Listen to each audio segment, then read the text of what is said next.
Three men in expensive suits surrounded the most powerful woman in American defense, and the only person who noticed was a single dad cutting pizza for his daughter at table 6. Marcus Hayes had learned to read danger the way most people read street signs, automatically, without thought. The tension rippling through Angelo's pizzeria on this Friday evening registered in his peripheral vision before his conscious mind caught up. He'd positioned himself and Lily at their usual spot, back to the wall, clear sightlines to both entrances. Old habits from 8 years as a Navy SEAL, habits that 3 years of civilian life hadn't managed to erase. Lily concentrated on her coloring book, tongue poking out slightly as she filled in a mermaid's tail with careful strokes of purple crayon. Her dark hair fell across her face in a way that made Marcus's chest ache. So much like her mother. At 8 years old, she'd learned to navigate their Friday night ritual with the ease of long practice. Pizza, coloring, and Daddy's full attention for 2 uninterrupted hours. The smell of fresh basil and garlic hung thick in the air, mixing with the low hum of conversation from other diners. Angelo's hadn't changed in the 3 years since Marcus had moved to Denver, seeking anonymity in a mid-sized city where nobody knew Petty Officer Marcus Hayes, where he could be just another working man trying to raise his daughter right. The woman in the corner booth didn't belong to that world. Marcus registered her the way he'd once cataloged potential threats in Helmand Province. Expensive but understated suit, posture that spoke of boardrooms rather than blue-collar work, the kind of careful grooming that required both money and staff. She'd ordered coffee but hadn't touched it, her attention divided between her phone and the entrance, waiting for someone, expecting trouble, or both. 3 men entered at 7:45, their movements coordinated in a way that set off every alarm Marcus had spent years learning to trust. They didn't wait to be seated. The lead man moved with the confidence of someone who'd never been told no, his gray temples and expensive watch marking him as old money or corporate power, possibly both. His companions flanked him with practiced efficiency, cutting off the woman's escape routes with movements too smooth to be coincidental. Lily tugged at Marcus's sleeve, her voice carrying across the suddenly quiet restaurant with the clarity only children possess. "Daddy, why is that pretty lady scared?" Every head in Angelo's turned toward the corner booth. Marcus set down his pizza cutter with deliberate care, his calloused fingers leaving slight grease marks on the metal handle. The woman's fear radiated outward in ways most civilians wouldn't notice. The way her shoulders had drawn up, the white-knuckle grip on her phone, the calculation in her eyes as she measured distances to exits that were already blocked. The lead man slid into the booth across from her uninvited, his smile carrying the kind of threat that never needed to be spoken aloud. His voice remained low, conversational, but Marcus's training allowed him to pick out fragments. Foolish to continue this investigation. Certain parties who would prefer... Think about what you're risking. One of the flanking men reached for a ceramic plate on the table, his intention clear in the casual violence of the gesture. The plate would shatter near the woman's face, startle her into compliance, demonstrate their willingness to escalate. Marcus had seen the tactic before in a dozen different countries. The universal language of intimidation translated into Denver suburban Italian dining. He was moving before the conscious decision formed, muscle memory overriding 3 years of deliberate civilian restraint. Lily's eyes widened as her father stood, but she'd been raised on stories of Daddy helping people, of doing what was right even when it was hard. She went back to her coloring with the trust of a child who'd never yet seen her father fail to protect her.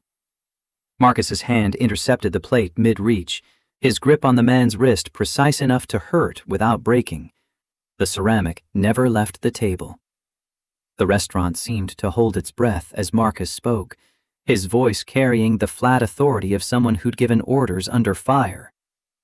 "Wrong move, friend." The man tried to pull away and discovered that Marcus's fingers were exactly as immovable as they appeared. Years of physical labor, crawling under sinks, wrestling with frozen pipes, hauling water heaters up narrow staircases, had maintained the strength that SEAL training had built. The plumber's calluses covered scars from training exercises, that most Americans couldn't imagine. The lead man's calculations shifted visibly, his assessment of the situation recalibrating as he took in Marcus's stillness, the way he held himself with economy of motion that spoke of professional violence in his background.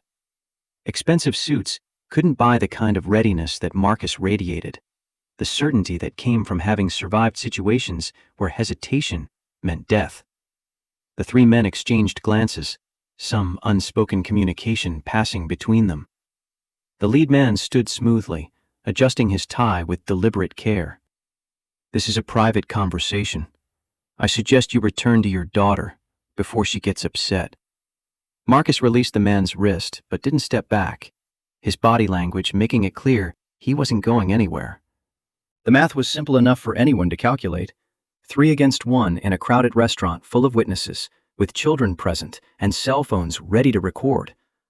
Whatever leverage these men thought they had, it wasn't worth the exposure of a public incident. They left with a kind of coordinated efficiency that confirmed Marcus's initial assessment. Professionals, used to getting their way through intimidation rather than actual violence. Smart enough to recognize when a situation had moved outside their control. The woman remained in her booth, coffee cup rattling against the saucer as she tried to set it down with shaking hands. Her composure cracked just enough to reveal the fear underneath, the exhaustion of someone who'd been running for too long.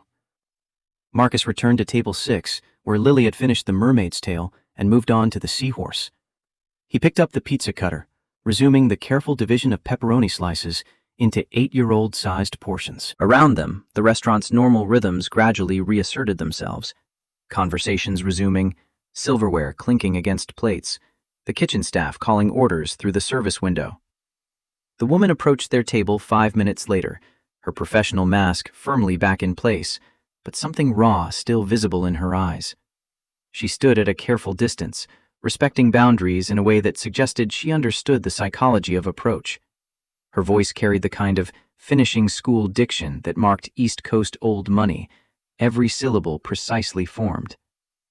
"I want to thank you for your intervention. Those men weren't simply making threats." Marcus glanced up from Lily's pizza, his expression neutral. Up close, the woman looked younger than he'd initially assessed, mid-30s maybe, with the kind of bone structure that would photograph well in corporate headshots. But it was her eyes that caught his attention. The intelligence there mixed with something harder, something that spoke of loss and anger held under rigid control.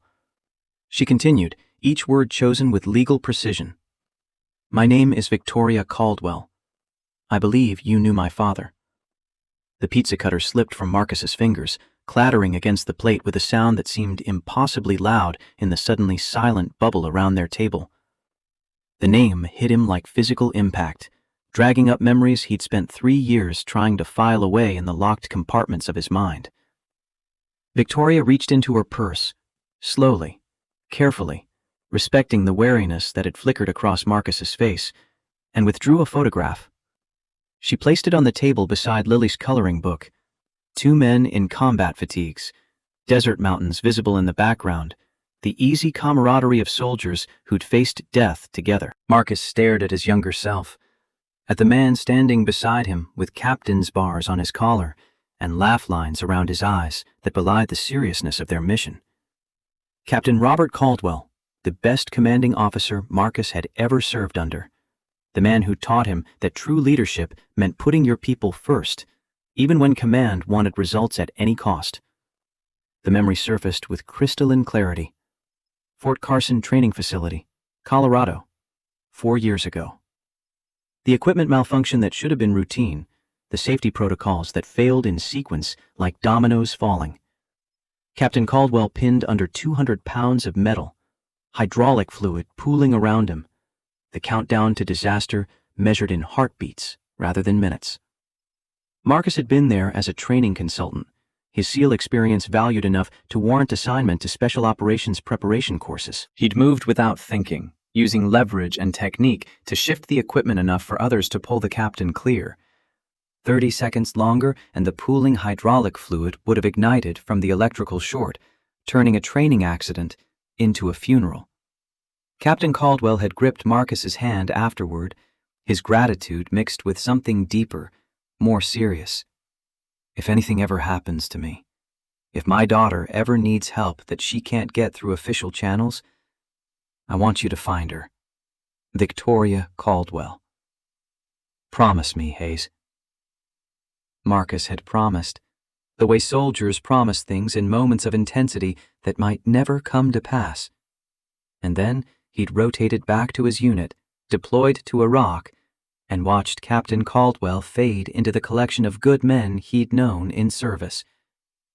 He looked at Victoria Caldwell now, seeing the family resemblance in the set of her jaw, the directness of her gaze. Lily had stopped coloring, her child's intuition picking up on the shift in her father's mood, the tension that had entered his shoulders. Victoria's voice dropped lower, conscious of little ears listening. "My father died 4 years ago. The official report said training accident, equipment failure. But I've spent considerable resources investigating, and I've uncovered evidence suggesting his death was not accidental."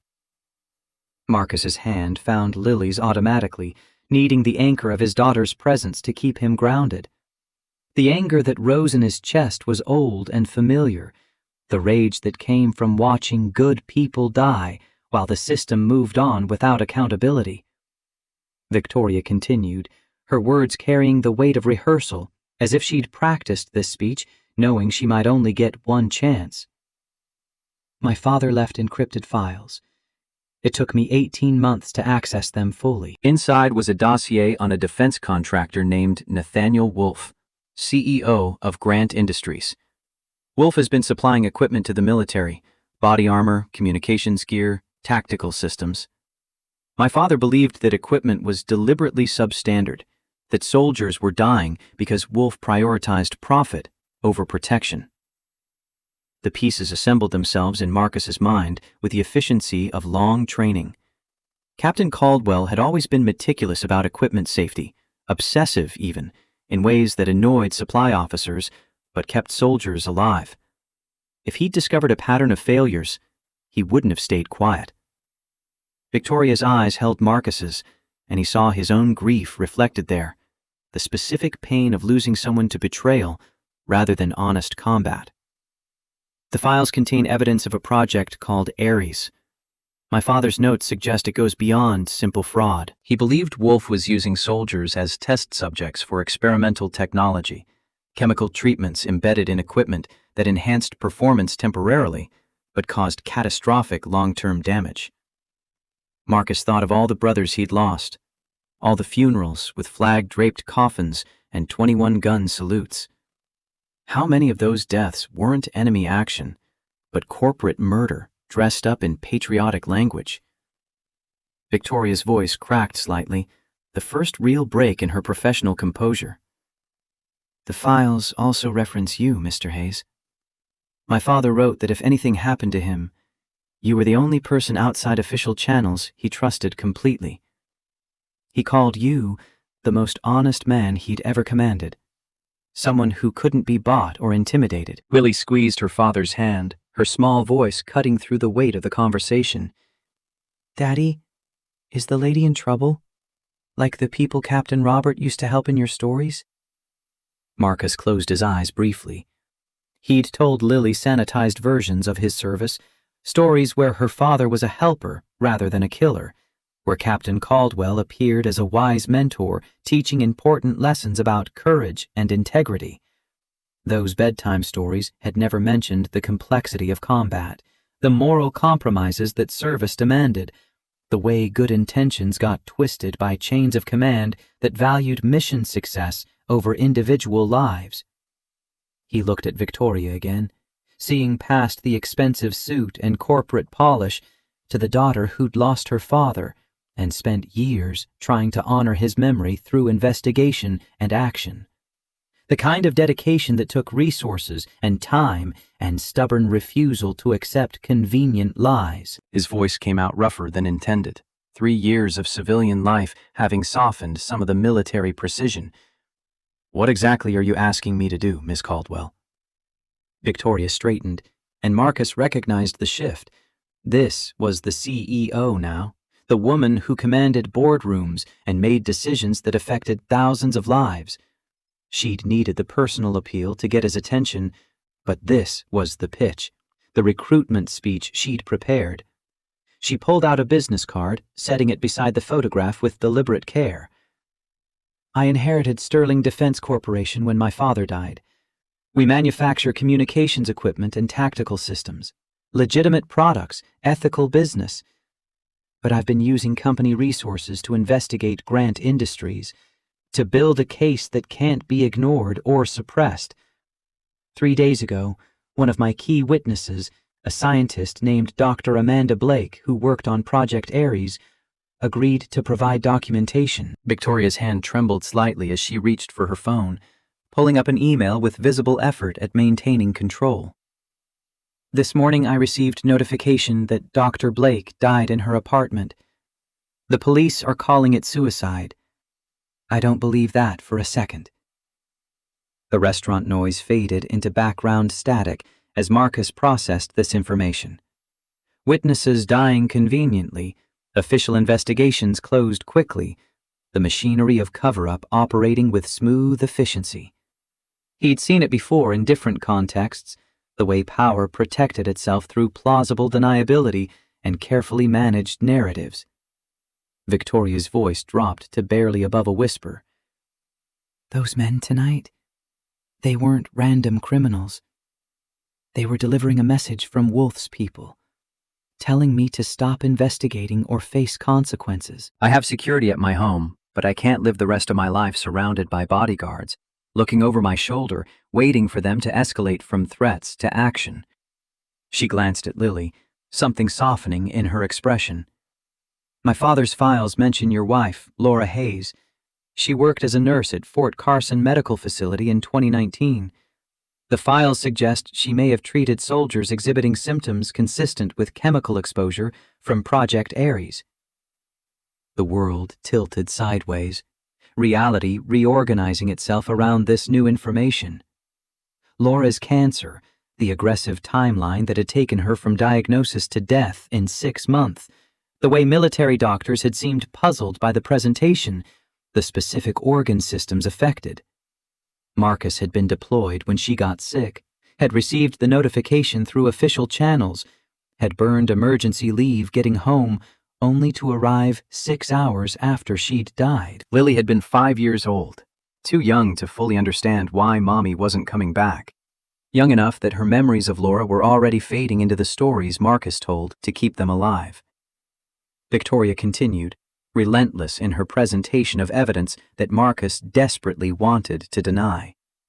I can't prove it definitively, not yet, but the pattern of illnesses among medical staff who treated affected soldiers suggests exposure through contact with contaminated personnel. If Laura was one of the nurses who questioned the unusual symptoms she was seeing, if she started asking the wrong questions, she didn't need to finish the sentence. Marcus could fill in the implications himself. The horrifying possibility that his wife hadn't died from random cellular malfunction, but from deliberate murder. That Lily had lost her mother because Laura had been too honest, too caring, too willing to advocate for patients, even when it made people uncomfortable. The rage that filled him was cold and familiar, the killing anger that SEAL training had taught him to harness and direct. But he was sitting in Angelo's pizzeria with his 8-year-old daughter, and the civilian life he'd built was supposed to be about moving past that anger, about being present for Lily in ways he'd failed to be present for Laura. Victoria read the conflict on his face with the skill of someone who'd learned to assess people quickly. I'm not asking you to become a soldier again, Mr. Hayes. I'm asking for your help gathering evidence, using your training to stay alive long enough to expose what Wolf has done. My father trusted you. I'm prepared to trust you as well. Marcus looked down at Lily, at the coloring book and the half-eaten pizza, at the simple Friday night ritual that represented everything he'd tried to build in the wreckage of loss. Taking Victoria's offer meant risking all of it, meant potentially leaving Lily orphaned if things went wrong. But Laura's face appeared in his memory with painful clarity. The way she'd looked at him the last time he'd deployed, the unspoken plea for him to choose them over duty just once. He'd chosen duty. He'd chosen his oath and his brothers and the mission, and she'd died alone while he was on the other side of the world. His voice came out steadier than he felt. I need to think about this. I have responsibilities. Victoria nodded, having clearly expected this response. Of course. But there's one more thing you should know. The files suggest Project Ares is ongoing. In 3 days, a shipment of new armor incorporating enhanced chemical treatments is scheduled for delivery to Fort Hood, Texas. 500 soldiers will receive equipment that my father believed would turn them into test subjects. If we don't stop it, if we don't expose Wolf before that deployment happens, 500 lives. 500 soldiers who'd trust their equipment because they'd been taught to trust the system, who'd believe their government had their backs, when in reality they were being fed to corporate profit margins disguised as innovation. Marcus thought of all the men he'd served with, the trust that held teams together in combat, the absolute necessity of knowing your gear would function when survival depended on it.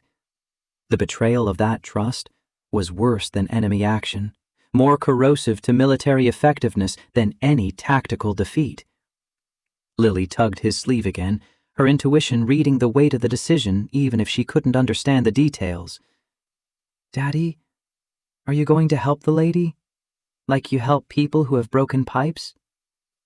The comparison was so perfectly innocent, so completely inadequate to the complexity of what Victoria was asking, that Marcus almost laughed. But there was truth in it too. The fundamental principle that when people needed help, when they couldn't fix their own problems, someone had to step up. He met Victoria's gaze, seeing the hope there mixed with desperation, the daughter trying to honor her father's memory through justice. If I do this, my daughter's safety comes first. Non-negotiable. Before I even consider helping you, I need to know Lily will be protected better than any Secret Service detail. Victoria's relief was visible, her shoulders dropping slightly as tension released. I have a secure estate outside Denver. 40 acres, professional security team, systems that would make most embassies jealous. Your daughter would be safer there than anywhere else in Colorado. Marcus glanced around Angelo's, at the restaurant where he'd spent 3 years rebuilding a normal life, and felt that life slipping away like water through his fingers. But Laura's memory demanded accounting, and Captain Caldwell's trust deserved honoring, and 500 soldiers needed someone to care more about their lives than their usefulness. The decision made itself, really. The rest was just Marcus catching up to what his conscience had already determined. He looked at Lily, at her wide eyes and messy ponytail and purple-stained fingers from the crayon, and made a promise to himself that this time, he wouldn't fail the people who mattered most. I'll help. But we do this smart, careful, with exit strategies at every step. I'm not a soldier anymore, Ms. Caldwell. I'm a father who happens to have specialized training. Those priorities don't reverse. Victoria extended her hand across the table, and Marcus shook it, feeling the calloused determination in her grip. She'd built her own armor over the years, he realized, the corporate polish and expensive suits serving the same function as his deliberate blue-collar anonymity, protection against a world that would exploit any visible weakness. She gestured toward the door. My car is outside. I suggest we move to a more secure location before Wolf's people realize their intimidation attempt failed. They'll escalate, and I'd prefer not to involve innocent diners in whatever comes next. Marcus nodded, already shifting into operational mode, his training reasserting itself after 3 years of dormancy. He helped Lily gather her crayons and coloring book, paying their bill with a careful attention to normal appearances that had kept him alive through dozens of close calls. To anyone watching, they were just a father and daughter leaving the restaurant with a family friend. Nothing worth noting or remembering. Victoria's Bentley waited in the parking lot, its understated luxury speaking to wealth that didn't need to advertise itself. Marcus helped Lily into the back seat, noting the reinforced frame and bulletproof glass with the automatic assessment of someone who'd spent years in armored vehicles. This wasn't just an expensive car. It was a mobile fortress dressed up in executive transport packaging. The drive through Denver suburbs felt surreal, the normal Friday night traffic continuing around them while Marcus's internal landscape reorganized itself around the reality of re-entering a world he'd tried to leave behind. Lily pressed her face against the window, fascinated by the scale of the vehicle and the leather seats that probably cost more than Marcus's monthly rent. Victoria drove with focused competence, her attention divided between the road and her rear-view mirror in a way that suggested she'd learned threat awareness the hard way. My father founded Sterling Defense as an ethical alternative to companies like Grant Industries. After he died, I inherited control at 29, fresh from Harvard, facing a board that wanted to merge with larger contractors. I fought them and won, but alienated my father's old guard in the process. She glanced at Marcus in the rearview mirror. David Morgan, our CFO, is the only senior executive from my father's era who stayed. He's been invaluable in helping me navigate the industry, teaching me the unwritten rules that Harvard never covered. I trust him completely. The way she said it made Marcus file the name away with a mental asterisk. Complete trust was dangerous in any situation, but particularly when dealing with people who'd proven willing to kill witnesses and manipulate investigations. The estate appeared as they turned off the main road, wrought iron gates sliding open to reveal a driveway that wound through manicured grounds toward a house that redefined Marcus's understanding of residential architecture. Lily's gasp of wonder was audible from the back seat. "Daddy, is this a castle? Are we going to live in a castle?" Victoria smiled, the first genuine warmth Marcus had seen from her. "Not quite a castle, sweetheart. Just a house that's a bit bigger than it needs to be." The understatement was significant. The Caldwell estate sprawled across its acreage with the kind of thoughtful design that spoke of architects given unlimited budgets and instructions to prioritize security alongside aesthetics. Marcus noted the camera placements, the discreet guard stations, the careful landscaping that eliminated blind approaches while maintaining the illusion of natural beauty. Inside, the house managed to balance opulence with livability, the kind of space where a child could run without feeling constrained by priceless artifacts. Victoria led them through a grand foyer into a more intimate sitting room where she'd clearly spent considerable time, books stacked on tables, a laptop open on the desk, the organized chaos of someone who worked from home frequently. She gestured Marcus toward a leather chair while calling for her housekeeper to show Lily to a guest room. "Mrs. Chen will make sure you're comfortable, sweetheart. There's an art room down the hall if you'd like to draw, and the kitchen always has cookies." Lily looked to Marcus for permission, her training as a military daughter making her default to authority structures. "Daddy?" Marcus knelt to her level, aware of Victoria watching but focusing entirely on his daughter. "You go ahead, princess. I need to talk with Miss Caldwell about grown-up things. Stay inside the house, okay? Don't go wandering outside without me."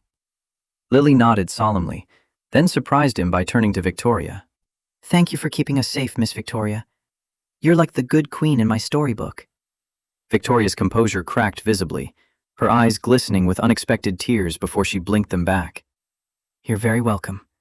Your father is a good man for helping me." After Lily departed with the housekeeper, an elegant woman who looked more like corporate staff than domestic help, Victoria moved to a wall safe concealed behind a painting. Her fingers worked the combination with practiced ease, revealing a stack of files and electronic storage devices.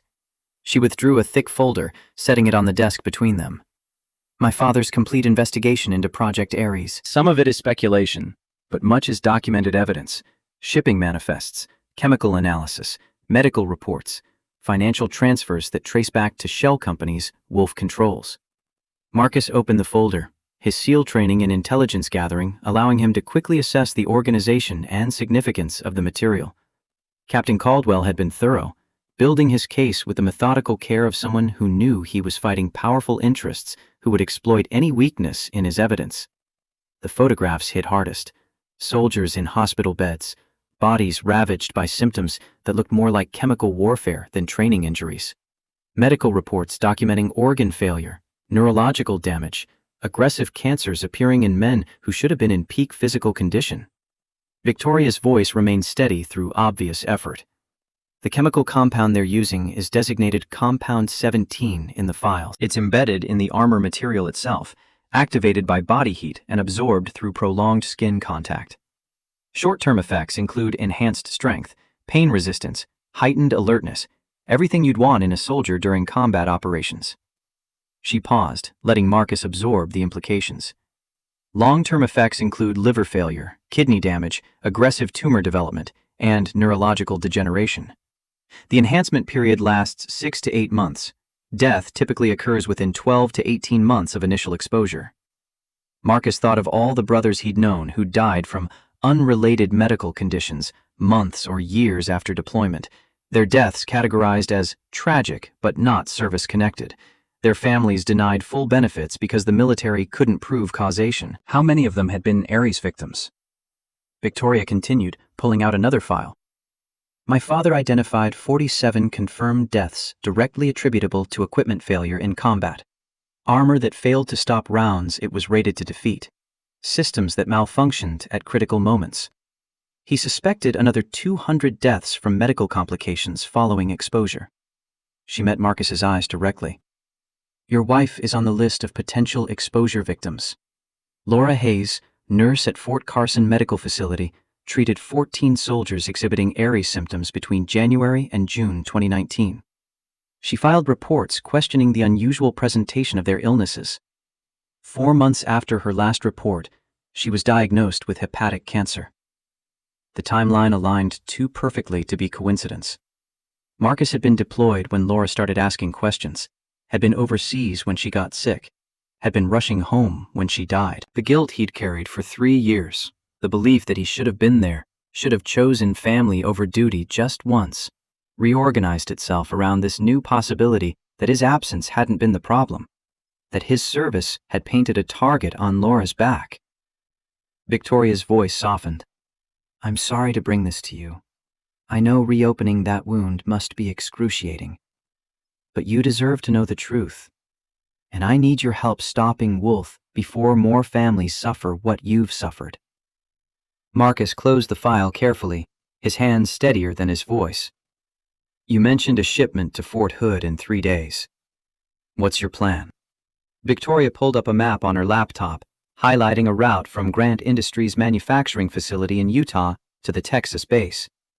The shipment travels by commercial freight, multiple carriers to avoid attention. My father's files include the logistics schedule, but that information is 4 years old. I need current intelligence to intercept the delivery and obtain samples for independent analysis. Marcus studied the route, his tactical mind already identifying potential intervention points. You're talking about intercepting military supplies in transit? That's not just corporate espionage. That's federal felony territory. Victoria's expression hardened. I'm talking about preventing mass murder dressed up as innovation. If we can prove the armor is contaminated, if we can demonstrate that Wolf knowingly distributed toxic equipment, we can force a recall and shut down Project Ares permanently. The righteousness of her cause didn't change the legal reality, but Marcus had stopped worrying about legal niceties the moment he'd learned Laura might have been murdered. Justice and law weren't always aligned, and sometimes good people had to operate in the spaces between official approval and moral necessity. He was about to respond when Victoria's phone chimed with an incoming message. She glanced at the screen and her face went white. Whatever professionalism she'd maintained until now, evaporating in the face of whatever she'd just read. Without a word, she turned the phone toward Marcus. The message was brief, the threat explicit. We know where you are. We know who you're with. Stop now, or the plumber's daughter learns what happens to children who get in our way. Below the text was a photo taken less than an hour ago, Lily getting into Victoria's Bentley outside Angelo's Pizzeria, her face clearly visible, her identity unmistakable. Marcus was moving before conscious thought, his body operating on pure protective instinct as he headed toward the guest wing where Lily had gone with the housekeeper. Victoria followed, already pulling up security feeds on her phone, her fingers shaking as she cycled through camera views. They found Lily in the art room, completely safe, enthusiastically explaining her mermaid drawing to Mrs. Chen, while surrounded by more art supplies than any 8-year-old could dream of using. She looked up as Marcus entered, her smile bright and unconcerned, blissfully unaware that someone had just threatened her life. Marcus pulled her into a hug that probably squeezed tighter than necessary, breathing in the scent of her strawberry shampoo and feeling her small heart beating against his chest. Victoria stood in the doorway, her executive mask fully shattered now, vulnerability and fear written across her features in ways that her corporate enemies would have exploited ruthlessly. She spoke quietly, for Marcus's ears only. "I'm sorry. I knew there was risk, but I didn't think they'd move this quickly, that they'd threaten a child. If you want to walk away, I'll understand. I'll make sure you and Lily get protection until—" Marcus cut her off with a look that had once silenced chattering SEAL trainees. "Nobody threatens my daughter. Nobody. We're not walking away, Ms. Caldwell. We're finishing this. But we do it my way now, with protocols that keep Lily safe, even if it means moving slower than you'd prefer." Victoria nodded, relief and determination mixing in her expression. "Whatever you need. My resources are yours." Marcus released Lily reluctantly, smoothing her hair back as he made his voice light and unconcerned. "Hey, princess. How would you feel about staying here for a few days? Ms. Caldwell has offered to let us be her guests while Daddy helps her with a special project." Lily's eyes went wide with delight. "Really? Can I use all these art supplies? Mrs. Chen said there's a pool, too." The contrast between her innocent excitement and the deadly serious situation they'd entered was almost unbearable. But this was what Marcus fought for. The right of children to be children, to live in a world where art supplies and swimming pools were the most important concerns, where threats were abstract concepts rather than immediate dangers. He helped Lily get settled for the night, reading her a story about brave knights and wise queens, layering subconscious lessons about courage and caution into the familiar narrative. She fell asleep holding her stuffed rabbit, her breathing evening out into the deep rhythms of childhood rest. Marcus stood in the doorway for a long moment, memorizing the scene, his daughter safe and warm and innocent, the life he'd built threatened, but not yet destroyed. Then he closed the door softly and went to find Victoria, to begin the process of transforming from protective father into the weapon he'd once been trained to be. She waited in her study, the files spread across the desk like pieces of a puzzle that refused to form a complete picture. Marcus took the seat across from her, and something shifted in the air between them. The recognition of two people who'd both lost someone to violence, who'd both been shaped by grief into harder versions of themselves. Victoria spoke first. "I should tell you about the others investigating Project Ares. Dr. Amanda Blake wasn't working alone. She had a research partner, a material scientist named Dr. Sarah Chen. They'd both left Grant Industries when they realized what Compound 17 was doing. I've been trying to reach Dr. Chen for weeks, but she's gone underground." She pulled up an email on her laptop. "This arrived 3 hours before Dr. Blake died. It's from an anonymous account, but the encryption key matches one Dr. Blake gave me as backup authentication." Marcus read the brief message. "Evidence too dangerous to keep together. Part 1 in safe deposit box, First National Bank, Box 247. Part 2 hidden at location only Amanda knows. Part 3 with me. If Amanda dies, assume I'm next. Trust Jackson Price, he's one of the good ones. S.C." The name Jackson Price registered immediately. Marcus had served with Jack Price for 3 years, had trusted him with his life in situations where that phrase was literal rather than metaphorical. They'd lost touch after Marcus left the service, both men dealing with their respective grief and trauma in ways that made maintaining friendships difficult.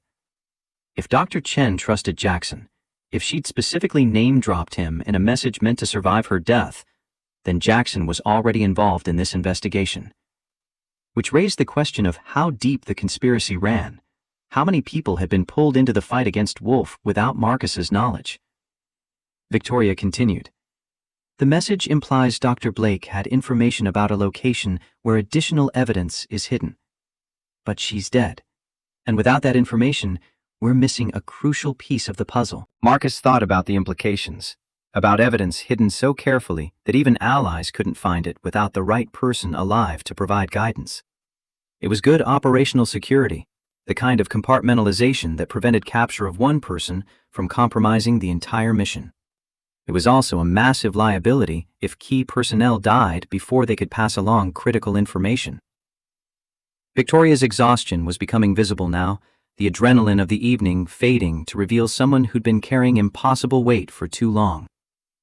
I've been doing this alone for 4 years, building cases, gathering evidence, trying to honor my father's memory while running a company and fighting board members who think I'm obsessed. Some days I wonder if they're right. If I'm throwing away Sterling Defense's future because I can't accept that sometimes bad people win. Marcus recognized the doubt, the bone-deep weariness that came from fighting battles that seemed unwinnable. He'd felt it in Afghanistan, in Iraq, in all the places where good intentions collided with brutal reality. His response came from hard-won experience. Your father made me promise to help you if you ever needed it.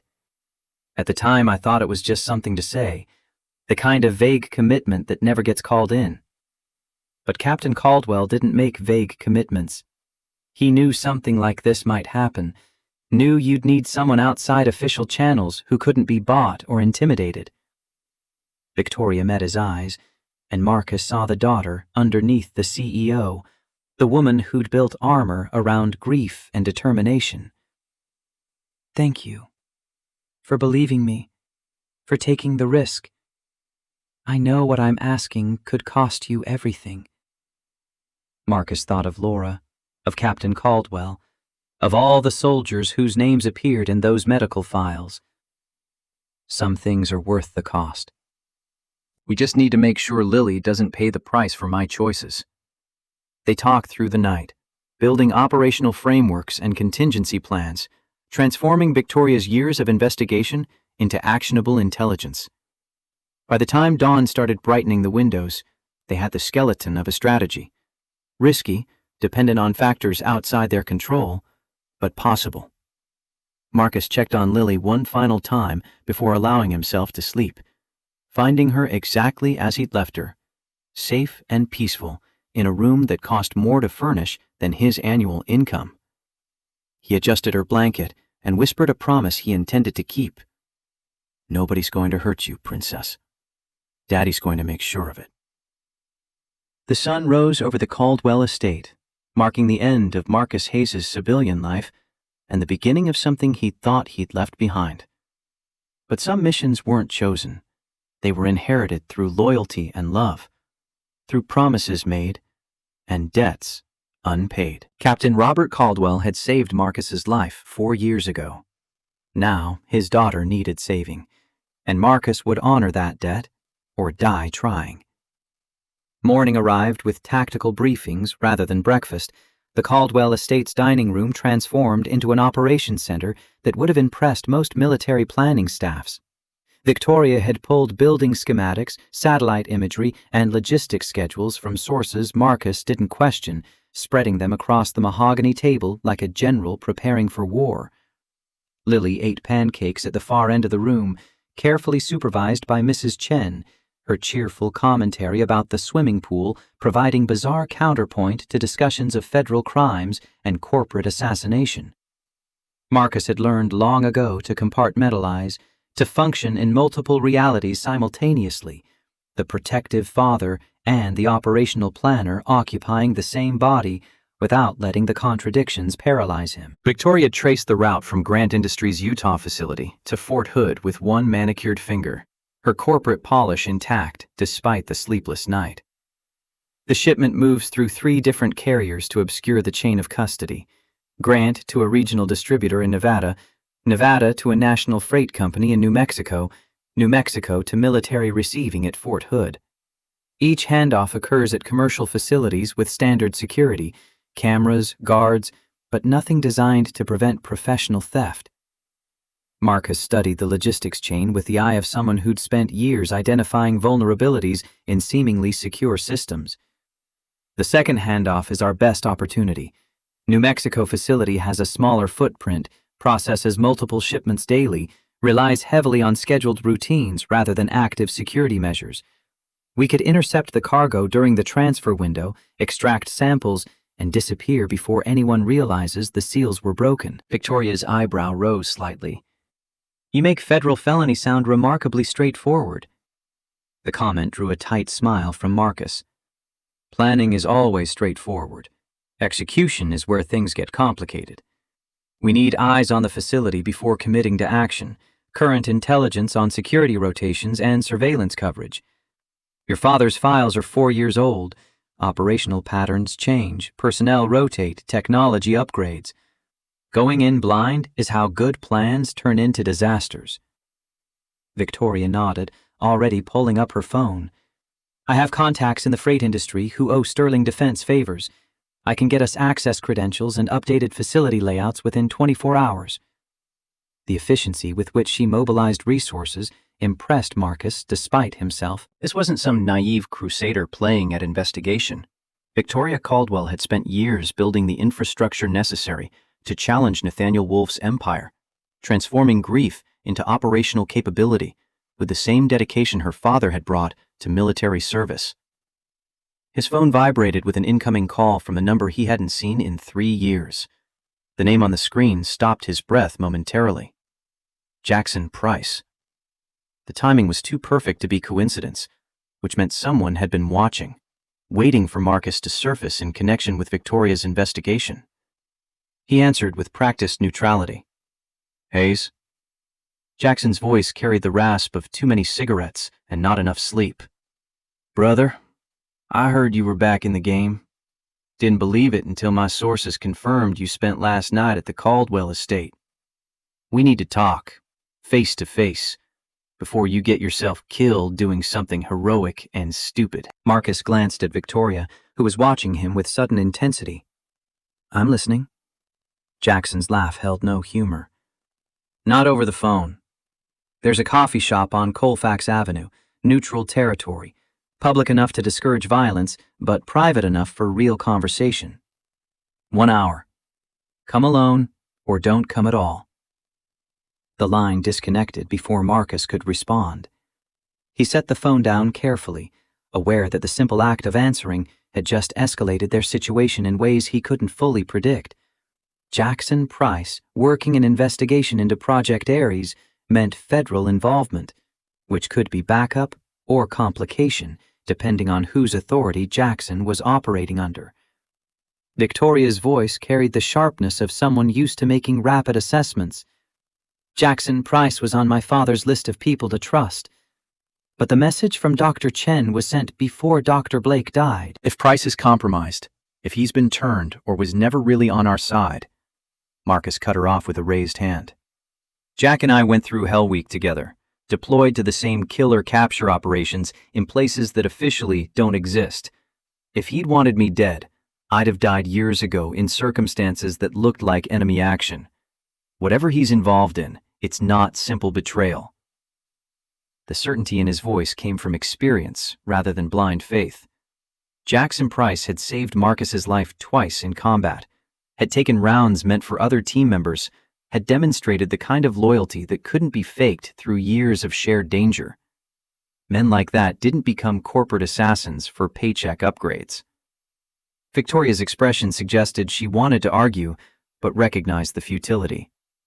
Then you're walking into a meeting with someone who may have information we desperately need, or maybe setting a trap to eliminate the last person who can help me. Either way, you're going alone into a situation where I can't provide backup. Marcus checked his watch, calculating travel time and approach routes. I've been walking into ambiguous situations my entire adult life.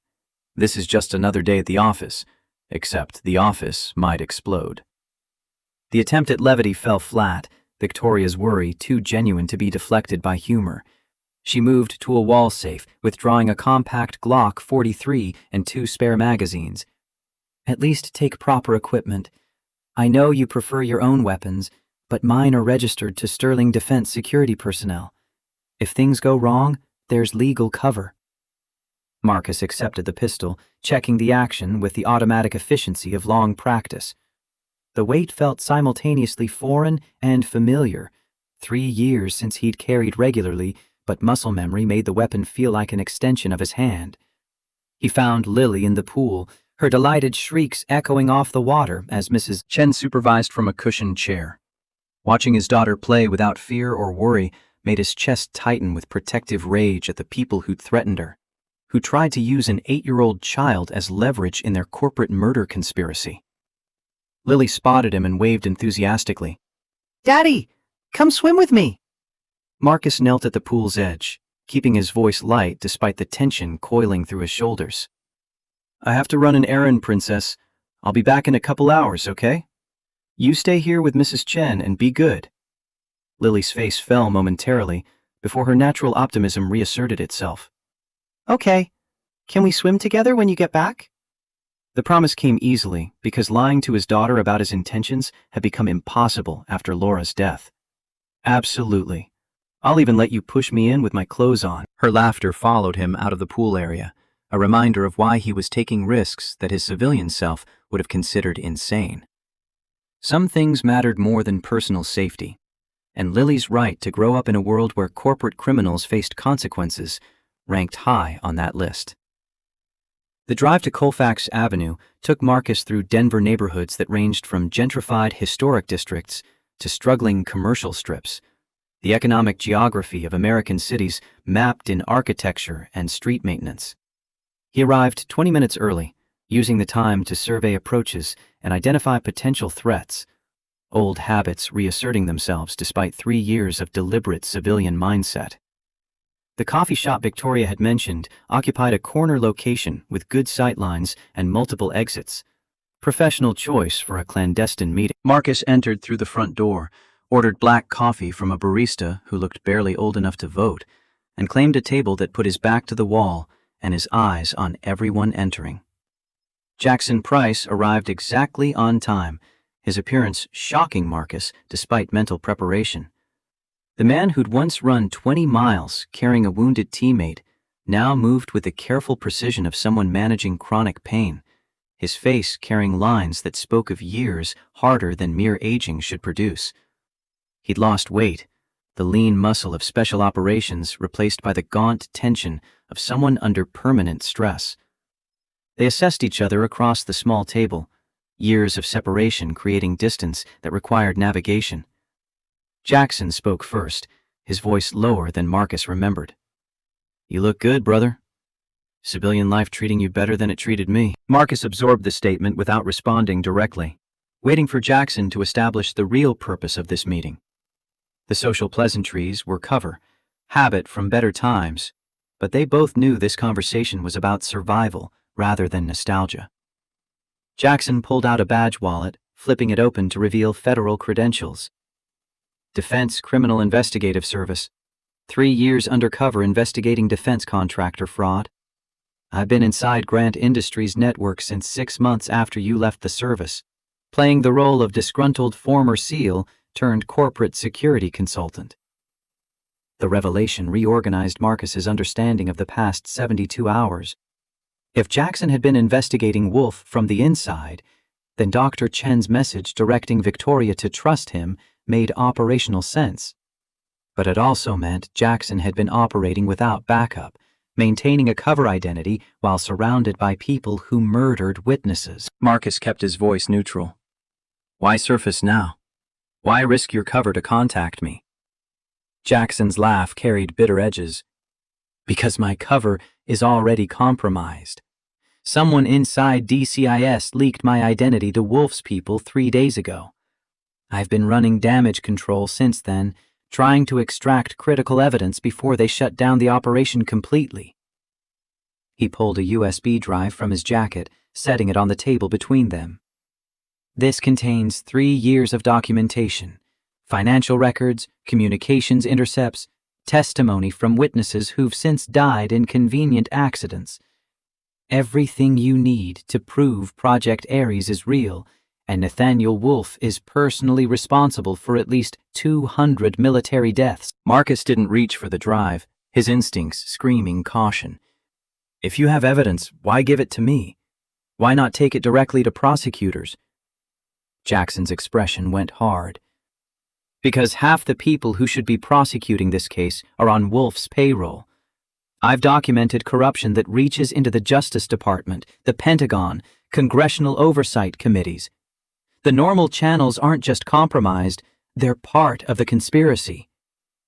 The scope of what Jackson was describing went beyond corporate fraud into systemic corruption, the kind of widespread rot that required either massive resources or complete institutional collapse to address. Marcus thought of Captain Caldwell's files, of Victoria's 4-year investigation, of all the pieces that had seemed disconnected but were actually part of a larger pattern. Jackson continued, urgency bleeding into his controlled tone. Dr. Blake was my source inside Grant's research division. She was documenting the chemical composition of Compound 17, building a case that would prove intent rather than just negligence. When she died, I thought we'd lost our technical proof. But before she went dark, she told me about a backup. Full chemical analysis and manufacturing protocols hidden somewhere only she knew about. Marcus felt pieces clicking into place. The location Dr. Chen referenced in her message. The second part of the evidence that died with Dr. Blake. Jackson nodded grimly. Except Dr. Blake was smarter than Wolfe gave her credit for. She left breadcrumbs, a trail that someone with her scientific background could follow. Dr. Chen has been trying to decode those breadcrumbs while staying alive. Last contact I had with her was 48 hours ago. She thought she'd identified the location, but needed time to verify. The implications were clear. Dr. Chen was running out of time, possibly already dead like her research partner. The evidence they desperately needed buried with her, unless they could decode Dr. Blake's trail before Wolfe's people did. Marcus finally reached for the USB drive, palming it with a casual efficiency that made the movement invisible to anyone not watching specifically for it. What do you need from me? Jackson's relief was visible. Victoria Caldwell has resources I can't access without blowing what's left of my cover. Private security, technical expertise, the kind of operational support that doesn't leave federal paper trails. You work with her, combine her investigation with my evidence, and maybe we build a case strong enough that even corrupt prosecutors can't ignore it. The logic made sense, but Marcus had learned long ago that logical plans often concealed fatal assumptions. And what happens to you? If your cover is blown, if Wolfe knows you've been investigating him. Jackson cut him off with a sharp gesture. I'm already dead, brother. Just a question of when Wolfe's people catch up with me. But if I can hand off the evidence, if I can make sure my 3 years of work counts for something, then at least my death serves a purpose. The fatalism in Jackson's voice was familiar to Marcus from too many end-of-deployment conversations. The 1,000-yard stare of men who'd seen too much and survived too long. Special operations trained you to accept death as tactical reality, but it never quite prepared you for the emptiness that came from watching brothers embrace their mortality with relief rather than resistance. Marcus's response came from deeper conviction than tactical assessment. Nobody else dies for this. We've lost enough people. Captain Caldwell, Laura, Dr. Blake, all the soldiers in those medical files. We find the evidence, we expose Wolfe, and we all walk away alive. Those are the mission parameters. Jackson's smile carried profound sadness. You always were an optimist. I'll do my best to survive, but I'm not making promises I might not keep. He stood to leave, then paused as if remembering something important. One more thing. There's someone inside Wolfe's operation, someone who's been killing for him for years. They call him the Wraith. Nobody knows his real identity, but witnesses describe someone who moves like special operations, thinks like tactical planner. If the Wraith comes after you, don't hesitate. He's not the person he used to be. Compound 17 destroyed whatever humanity he had left. The description triggered recognition in Marcus's memory. Kyle Morrison. He was in our unit, declared KIA in Iraq 2018. You're telling me Morrison is alive and working as Wolf's personal assassin? Jackson's expression confirmed the terrible truth. Morrison was the first successful test subject for enhanced Compound 17. Full combat effectiveness for 18 months before the neurological damage became irreversible. But instead of dying like the others, his brain adapted in ways the researchers didn't predict. He's stronger, faster, more lethal than any operator you've ever encountered. And the chemical damage destroyed his ability to feel empathy, remorse, anything that might prevent him from following orders. Marcus thought of Kyle Morrison as he'd known him. Good soldier, better friend, the kind of man who sent care packages to his daughter even from combat zones. The idea that same man had been transformed into a weapon, his humanity stripped away by the same conspiracy they were fighting, added personal dimension to the rage Marcus felt toward Nathaniel Wolf. Jackson headed for the exit, moving with the careful awareness of someone expecting ambush at any moment. Marcus gave him a 5-minute head start before leaving himself, the USB drive feeling impossibly heavy in his jacket pocket, despite its minimal physical weight. The drive back to the Caldwell estate took Marcus through rush-hour traffic that seemed absurdly normal compared to the conversation he'd just had. People commuted to jobs and worried about mundane problems, while Marcus carried evidence of conspiracy that reached into the highest levels of American defense infrastructure. Victoria met him at the estate entrance, her expression demanding immediate briefing. Marcus handed her the USB drive without preamble. 3 years of federal investigation into Grant Industries. Jackson Price has been working undercover for DCIS, documenting everything from financial fraud to murder for hire. His cover is blown, which means we're on a clock before Wolf shuts down or destroys anything that could incriminate him. They retreated to Victoria's study, connecting the drive to her laptop with security protocols that suggested she'd dealt with sensitive intelligence before. The files loaded slowly, revealing the systematic documentation of conspiracy that stretched back nearly a decade. Financial records showed shell companies funneling money to congressional staffers, Pentagon procurement officers, Justice Department investigators. Communications intercepts captured Wolf ordering hits on witnesses with the casual efficiency of someone ordering office supplies. Medical reports detailed the progression of Compound 17's effects on human subjects, the researchers noting symptoms with clinical detachment, while soldiers died in hospital beds. Victoria's hands shook as she scrolled through the evidence. My father knew. He must have known most of this. Must have been building the same case Jackson was pursuing. That's why they killed him. Not because he was getting close, but because he'd already assembled proof they couldn't allow to reach prosecution. Marcus placed a steadying hand on her shoulder, feeling the tension vibrating through her frame. Your father's investigation gave Jackson the foundation to build his case. Nothing your father did was wasted.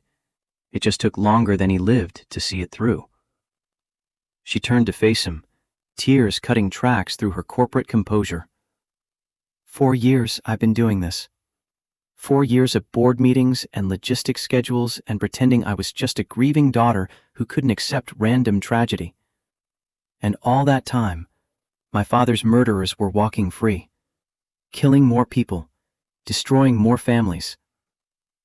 The grief in her voice was raw enough that Marcus found himself pulling her into an embrace before conscious thought intervened. She collapsed against his chest, her expensive suit and professional polish no defense against the accumulated weight of loss and frustration.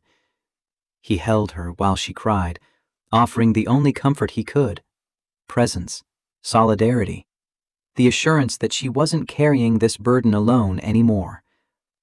When Victoria's tears subsided, she pulled back with visible effort at regaining composure. I'm sorry. That was unprofessional. Marcus's response came with surprising gentleness. You're human. Being human isn't unprofessional. It's what separates us from people like Wolf, who've forgotten that other people's lives matter. The moment stretched between them, something shifting in the air that had nothing to do with their investigation, and everything to do with two people recognizing shared wounds in each other. Marcus had spent 3 years avoiding emotional connection, building walls between himself and anyone who might require vulnerability. Victoria had done the same from the other side of the class divide, her wealth and power serving the same defensive function as his deliberate blue-collar anonymity. Victoria broke the silence first, her voice steadier. Jackson mentioned Dr. Blake left breadcrumbs to the hidden evidence. Do you think he's right? That someone with her background could decode whatever trail she left? Marcus pulled up Dr. Blake's file from Jackson's USB drive, scanning through her background and published research. She was a materials scientist, specialized in polymer chemistry and nanotechnology. If she hid something, she'd use logic that made sense to someone with her training, but would look like random data to anyone else.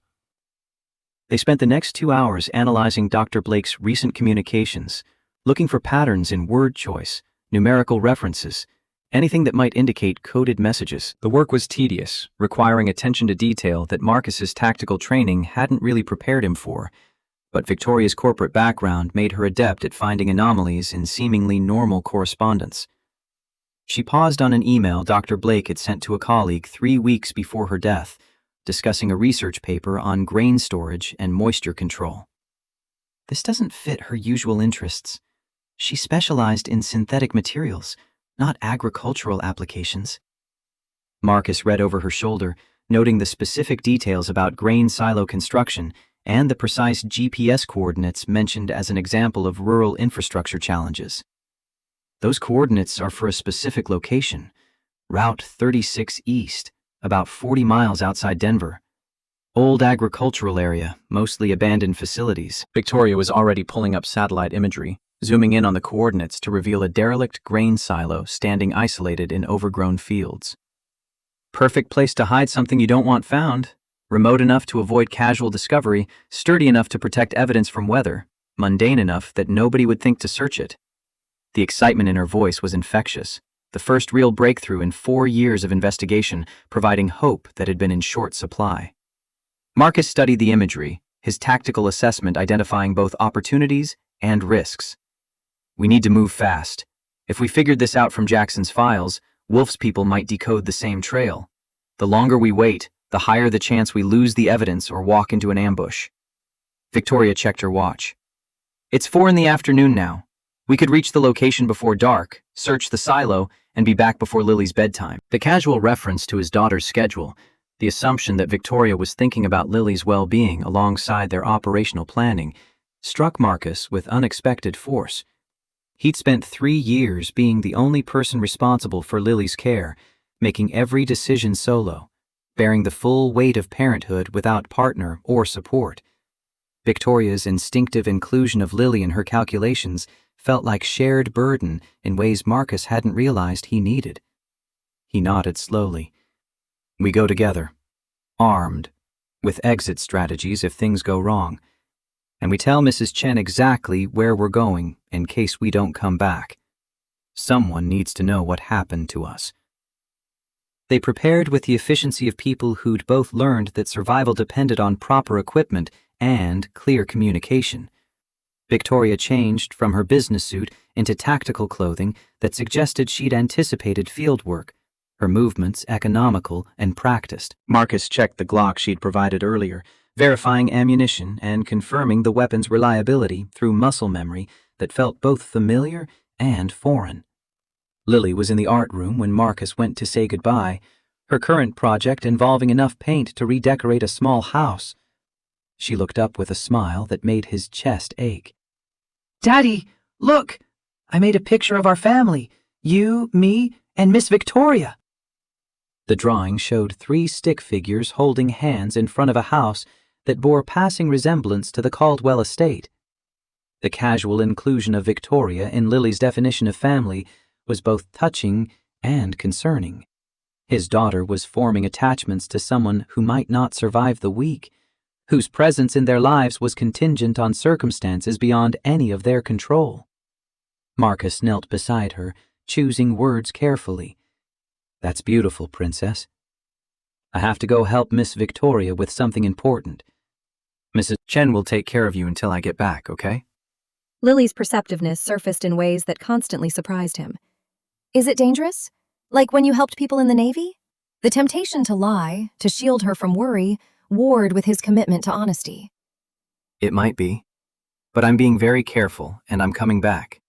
I always come back. She hugged him with the fierce intensity of a child who'd already lost one parent and understood that promises weren't guarantees. I love you more than all the stars in the sky. Marcus held her close, breathing in the scent of paint and strawberry shampoo. I love you more than all the sand on the beach. Their ritual exchange complete, he forced himself to release her and stand. Mrs. Chen waited in the doorway, her expression suggesting she understood more about their errand than anyone had explicitly stated. Marcus gave her the GPS coordinates and a brief explanation, ensuring that if he and Victoria didn't return, someone would know where to send rescue or recovery.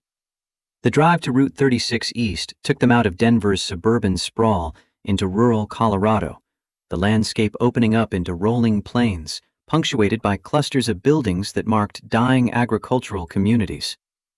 Victoria drove while Marcus studied satellite imagery on his phone, identifying approach routes and potential complications. She broke the comfortable silence with unexpected vulnerability. I should tell you something about David Morgan, Sterling Defense's CFO. He's been like an uncle to me since my father died. Helped me navigate the business when the board wanted to force me out. I trust him completely. But, Marcus finished her thought. But complete trust is dangerous when dealing with conspiracy this deep. Jackson's files showed corruption reaching into places nobody expected. We can't assume anyone is clean just because they seem loyal. Victoria's grip tightened on the steering wheel. My father trusted David for 20 years.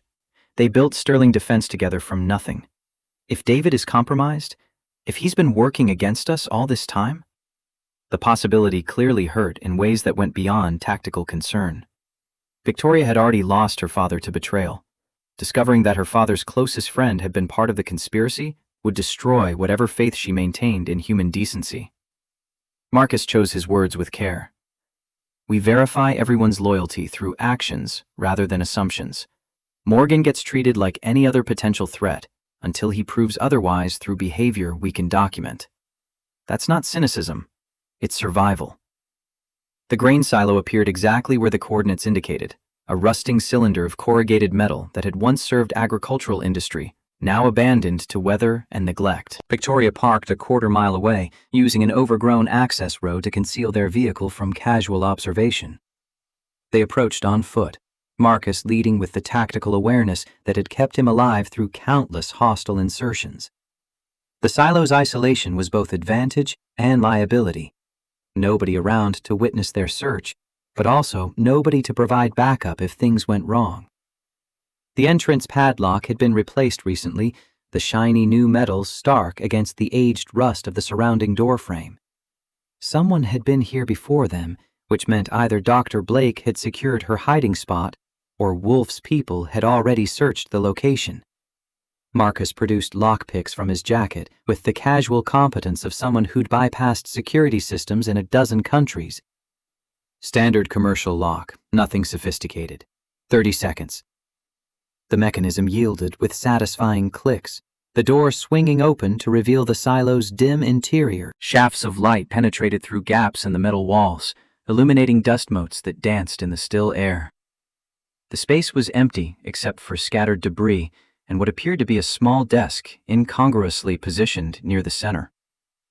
Victoria moved to the desk while Marcus secured their perimeter, his attention divided between the interior search and potential external threats. She rifled through drawers that contained mostly agricultural invoices and outdated equipment manuals, nothing obviously connected to chemical weapons research or corporate conspiracy. Then her fingers found something, a section of the concrete floor that sounded hollow when tapped, a subtle difference in texture that suggested recent disturbance. Marcus joined her, using a pry bar from their equipment pack to lever up the concrete section and reveal a waterproof container embedded in the floor beneath. The container held a laptop, several flash drives, and a sealed envelope marked with Dr. Mike's initials. Victoria's hands trembled as she opened the envelope, withdrawing a handwritten letter that began with chilling directness. "If you're reading this, I'm dead. Everything you need to destroy Project Ares is in this laptop. Chemical formulas, manufacturing protocols, test results on human subjects that prove intent to harm. But there's something worse. Something that goes beyond Wolf's conspiracy." The letter continued with details that made Marcus's blood run cold. Dr. Blake had discovered that Project Ares wasn't just about creating enhanced soldiers. It was about developing controllable weapons that could be activated or deactivated through specific chemical triggers. The Compound 17 victims weren't test subjects who'd died from unforeseen complications. They were prototypes whose deaths had been planned and measured, their suffering cataloged as data points in developing the next generation of human weapons. Kyle Morrison, the Wraith, wasn't an unexpected survivor whose brain had adapted to the chemicals.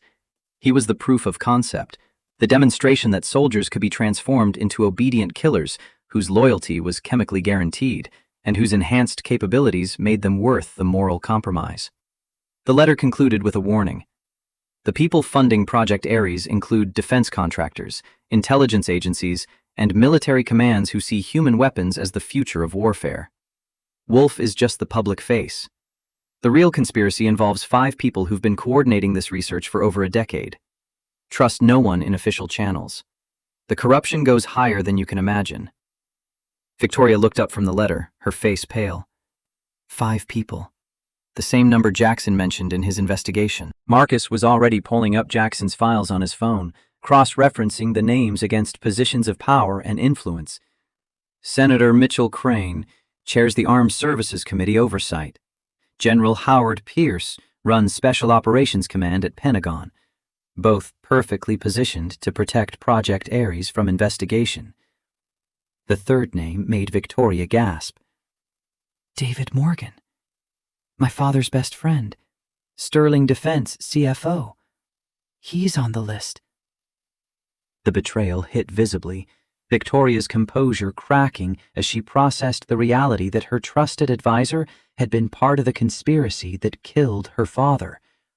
Marcus watched her work through grief and rage in real time, saw the moment when emotion hardened into determination. Her voice emerged cold and steady. If David is involved, he's been sabotaging my investigation from inside Sterling Defense for 4 years.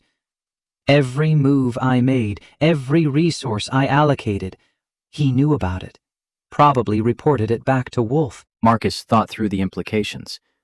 Which means Wolf knows we're here. If Morgan has access to your communications, your schedules...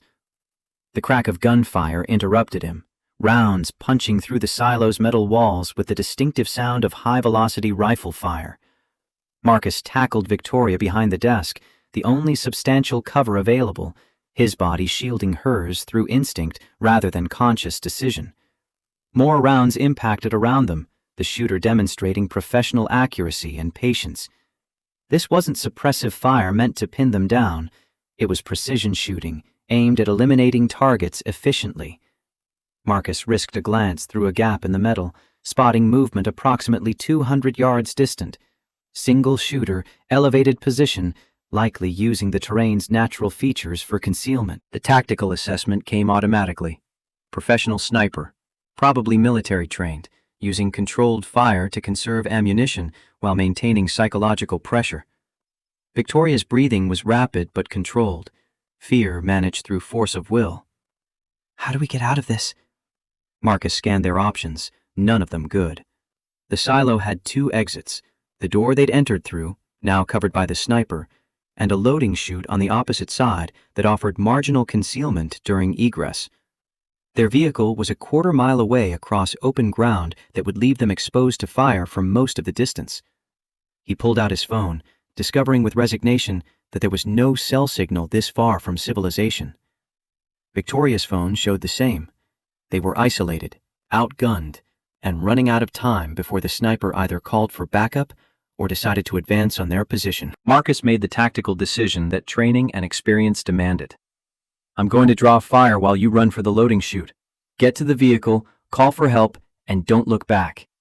If I don't make it out, Victoria cut him off with surprising fierceness. I'm not leaving you. We both get out, or neither of us does. The declaration was foolish from tactical perspective, the kind of emotional decision that got people killed in combat situations. But it was also profoundly human, the refusal to abandon someone who mattered even when survival demanded it. Marcus was formulating argument when the pattern of incoming fire changed, rounds impacting with increased frequency and aggression. The sniper had shifted tactics, likely anticipating that their targets would attempt to escape during the approaching darkness. Then a new sound entered the equation, the distinctive roar of a motorcycle engine approaching at high speed. Marcus risked another glance and spotted a figure on a heavy bike racing toward the silo, weaving erratically to present a difficult target. The rider wore no helmet, and even at distance Marcus recognized the face. Jackson Price, arriving like cavalry he'd probably anticipated they'd need. Jackson's motorcycle slid to a halt in a spray of gravel, using the silo's bulk as cover from the sniper's position. He shouted over the engine noise, "You two have a talent for finding trouble. Move now while I suppress." He pulled a rifle from a back-mounted scabbard, immediately laying down controlled fire toward the sniper's position. The incoming rounds ceased as the sniper was forced to take cover, buying precious seconds for Marcus and Victoria to sprint from the silo to Jackson's position. Victoria grabbed the laptop and evidence container while Marcus provided close protection, both of them moving with the desperate speed of people who understood that hesitation meant death. They reached Jackson's position just as the sniper resumed firing, rounds sparking off metal and concrete around them. Jackson thrust a helmet toward Victoria. "Take my bike. Follow the access road west. There's a highway about 3 miles out. Get to public space before they bring additional assets. Marcus rides with me." The plan was improvised chaos, the kind of desperate adaptation that special operations taught you to execute without overthinking. Victoria mounted the motorcycle with surprising competence, her movements suggesting previous experience. The engine roared as she accelerated away, weaving through the terrain while Marcus and Jackson laid down covering fire. The sniper shifted targets to Victoria's fleeing form, forcing Jackson to expose himself to draw fire back toward their position. Marcus saw the rounds impacting too close, saw Jackson stumble as one grazed his shoulder, saw his friend going down in a way that triggered every protective instinct Marcus possessed. He was moving before conscious thought, dragging Jackson behind cover while incoming fire chewed up the ground around them. Jackson's shoulder was bleeding but not arterial, the wound painful but survivable if they could extract before the sniper's backup arrived. Jackson's breathing was labored. "Always knew you couldn't let a brother fall, even when tactically stupid. We need to move before the Wraith gets here." The name sent ice through Marcus's veins. "Morrison is here?" Jackson nodded grimly. "He's been hunting Victoria for weeks, probably tracking her investigation the same way I was. That sniper is just containment. Morrison will be the actual kill team." As if summoned by the words, a figure appeared at the edge of Marcus's vision, moving with inhuman speed across terrain that should have been impossible to traverse quickly. Kyle Morrison, the friend who'd supposedly died in Iraq, transformed into something that barely qualified as human anymore. The Wraith closed distance with the fluid efficiency of a predator, his movements stripped of wasted motion or hesitation. Marcus raised his Glock, knowing even as he did that standard defensive tactics wouldn't stop someone whose brain chemistry had been fundamentally altered. Then Victoria's voice crackled over Jackson's radio, her words urgent. "I've got cell signal. Detective Rodriguez is scrambling FBI tactical team, ETA 20 minutes. Can you hold that long?" 20 minutes against the Wraith, protecting a wounded Jackson while outgunned and outmatched. The tactical mathematics were unforgiving, the kind of equation that usually ended with honorable mentions in after-action reports and flag-draped coffins. Marcus met Jackson's eyes, seeing his own assessment reflected there. His voice came out steady, despite the adrenaline flooding his system. "We've held longer odds. Remember Mosul?" Jackson's laugh was pained but genuine. "That was different. We were younger and stupider then." The Wraith was close enough now that Marcus could see Morrison's face, could recognize the features of a friend wearing an expression of complete emotional emptiness. Whatever had made Kyle Morrison human had been stripped away by Compound 17, leaving only the weapon that Wolf's conspiracy had intended to create. Marcus stood, positioning himself between Morrison and Jackson, knowing that the next few minutes would determine whether any of them survived to see justice served, or if they'd become additional casualties in a conspiracy that had already claimed too many lives. Morrison stopped 20 feet away, his head tilting with predatory calculation. "Marcus Hayes, they told me you were out, living civilian life with your daughter. Should have stayed out." The voice was Morrison's, but the cadence was wrong, stripped of the warmth and humor that had made Kyle a beloved member of their unit. Marcus kept his weapon trained center mass, knowing it was probably futile, but maintaining the discipline that training demanded. "Kyle, whatever they did to you, whatever Compound 17 has done to your head, you can fight it. You're still human underneath." Morrison's laugh contained no recognition, no spark of the friend Marcus had known. "Kyle Morrison died in Iraq. I'm what emerged from his corpse. Faster, stronger, better. You should thank Wolf for showing us what soldiers could become." The pronouncement delivered with such conviction made Marcus's stomach turn. This wasn't brainwashing that could be reasoned with, or loyalty that could be broken through emotional appeals. This was fundamental alteration of Morrison's neural pathways, his capacity for moral reasoning destroyed along with whatever conscience he'd once possessed. Morrison moved without warning, closing the distance with speed that defied human limitations. Marcus fired twice, both rounds finding center mass, both apparently ignored as Morrison continued his charge.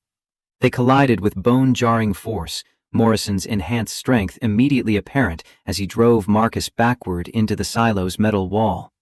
The impact drove air from Marcus's lungs, his tactical training the only thing preventing Morrison from ending the fight immediately. He deflected a strike that would have crushed his throat, used Morrison's momentum against him to create separation, fought with the desperate efficiency of someone who understood that this opponent didn't tire, didn't feel pain, didn't possess any of the limitations that normally allowed skilled fighters to prevail. Jackson was firing from his position, rounds impacting Morrison's back without apparent effect. The Compound 17 had apparently granted something approaching low-grade invulnerability alongside the enhanced speed and strength, turning Morrison into the super soldier that Wolf's conspiracy had promised to create. Marcus was losing, his civilian years showing an endurance and reflexes that couldn't match Morrison's chemical advantages. A strike got through his guard, ribs cracking with audible pops that sent white-hot agony through his chest. Another blow to his head filled his vision with stars, equilibrium deserting him as concussion protocols activated somewhere in his barely functioning awareness. He was going down, Morrison looming over him with the inevitability of death, when a new voice cut through the haze. "Kyle Morrison, remember who you were. Remember your daughter." Victoria had returned, abandoning safety to provide distraction that might save Marcus's life. She held up a photograph Marcus recognized from Jackson's files. Morrison with his young daughter, taken before deployment, capturing a moment of pure paternal love. Morrison froze, his hand raised to deliver what would have been killing blow, some fragment of buried humanity apparently triggered by the image. His expression flickered between emotionless predator and anguished recognition, the internal conflict visible in ways that suggested Compound 17's control wasn't as complete as Wolf had believed. His voice emerged strained, words forced through chemical conditioning. "My name, Kyle Morrison. I had daughter." The moment of hesitation was all Marcus needed. He drove his remaining functional hand into Morrison's solar plexus, using technique rather than strength to disrupt breathing and create opportunity for escape. Morrison stumbled backward, his enhanced abilities apparently not extending to complete immunity from properly applied combat techniques. Sirens were audible in the distance now, Detective Rodriguez's FBI team approaching with the promise of backup that might actually survive engagement with the Wraith. Morrison's calculation clearly reached the same conclusion. Too many witnesses, too much exposure, time to withdraw and regroup. He backed away, his gaze lingering on the photograph Victoria still held. "Tell them Tell them I tried to remember. Tried to be human. Then he was gone, disappearing into the gathering dusk with the same inhuman speed he'd demonstrated arriving. Marcus collapsed against the silo wall, pain from his broken ribs making breathing an agonizing effort, his head swimming from the concussion Morrison had inflicted. Victoria was beside him immediately, her hands checking for injuries with surprising competence. Stay still. Help is almost here. You're going to be fine. Marcus managed a pained laugh. You came back. Tactically stupid, operationally insane. Her response emerged fierce with emotion. I told you. We both get out, or neither of us does. I meant it. Jackson crawled over, his shoulder still bleeding, but his expression carrying grim satisfaction. We got the evidence, survived the wraith, and lived to tell about it. That's a win by any reasonable metric. FBI vehicles arrived in a storm of flashing lights and shouted commands, Rodriguez directing his team with professional efficiency. Marcus submitted to medical evaluation while giving abbreviated statement, protecting operational details that couldn't be shared with people whose loyalty hadn't been verified.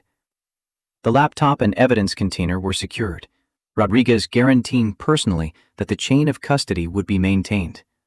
Whether that guarantee meant anything when dealing with conspiracy that reached into the FBI's own hierarchy remained uncertain, but they'd run out of better options. The ambulance ride to Denver Memorial Hospital gave Marcus time to process what they'd accomplished and what it had cost. The evidence existed. Jackson's investigation was documented.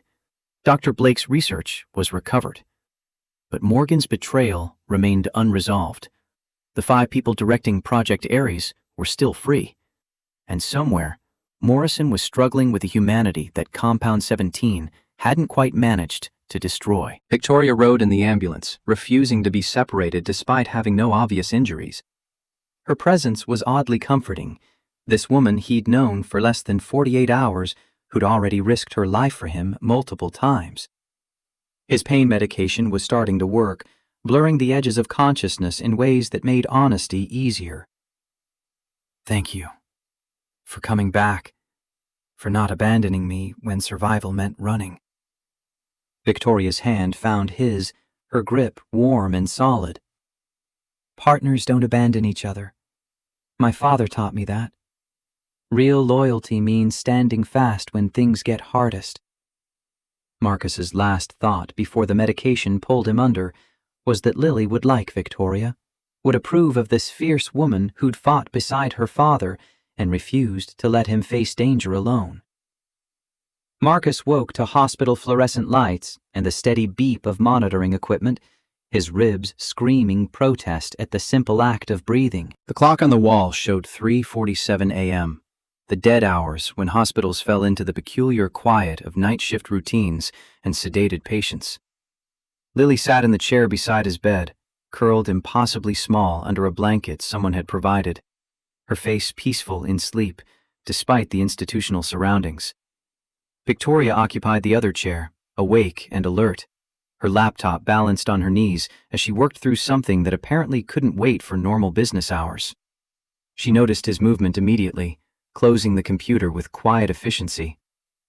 You're awake. The doctor said you'd sleep until morning, given the pain medication. Marcus's voice came out rougher than intended, his throat dry from intubation during the rib repair. How long was I out? Victoria checked her watch with the automatic gesture of someone who tracked time obsessively. 14 hours. They had to set 3 fractured ribs and deal with the concussion Morrison gave you. Detective Rodriguez posted guards outside to ensure Wolf's people didn't finish what the Wraith started. The casual mention of Morrison's attack triggered memories that Marcus's medicated brain struggled to organize coherently. The grain silo, the sniper fire, Morrison's inhuman speed and strength, the moment of recognition when Victoria had shown him the photograph of his daughter. His gaze found Lily again, protective instinct surging through the pharmaceutical haze. She shouldn't be here. Hospital isn't safe if Wolf decides to escalate. Victoria's expression carried weary patience. Mrs. Chen brought her 4 hours ago. Lily insisted, and, frankly, watching her worry herself sick at the estate seemed crueler than letting her see you were alive. Rodriguez's guards are federal agents, not local police. They understand the threat profile. The logic made sense even as Marcus's parental anxiety insisted hospitals were vulnerable, that anyone with resources could breach security, that his daughter's presence near him made her a target. But Lily was here, safe for the moment, and fighting Victoria's decision wouldn't change anything except his blood pressure. He shifted carefully, testing the limits of mobility the medical staff had left him. What happened after I passed out? Did the evidence make it to secure custody? Victoria's face hardened with satisfaction that didn't quite reach her eyes. Dr. Blake's laptop and Jackson's USB drive are in FBI evidence lockup. Rodriguez personally overseeing the chain of custody. The preliminary chemical analysis confirms everything. Compound 17 is real. The enhancement effects are documented, and a long-term lethality is intentional rather than unforeseen side effect. She pulled up files on her laptop, turning the screen so Marcus could see the technical documentation. More importantly, the financial records prove Senator Crane and General Pierce received payments from shell companies Wolf controls.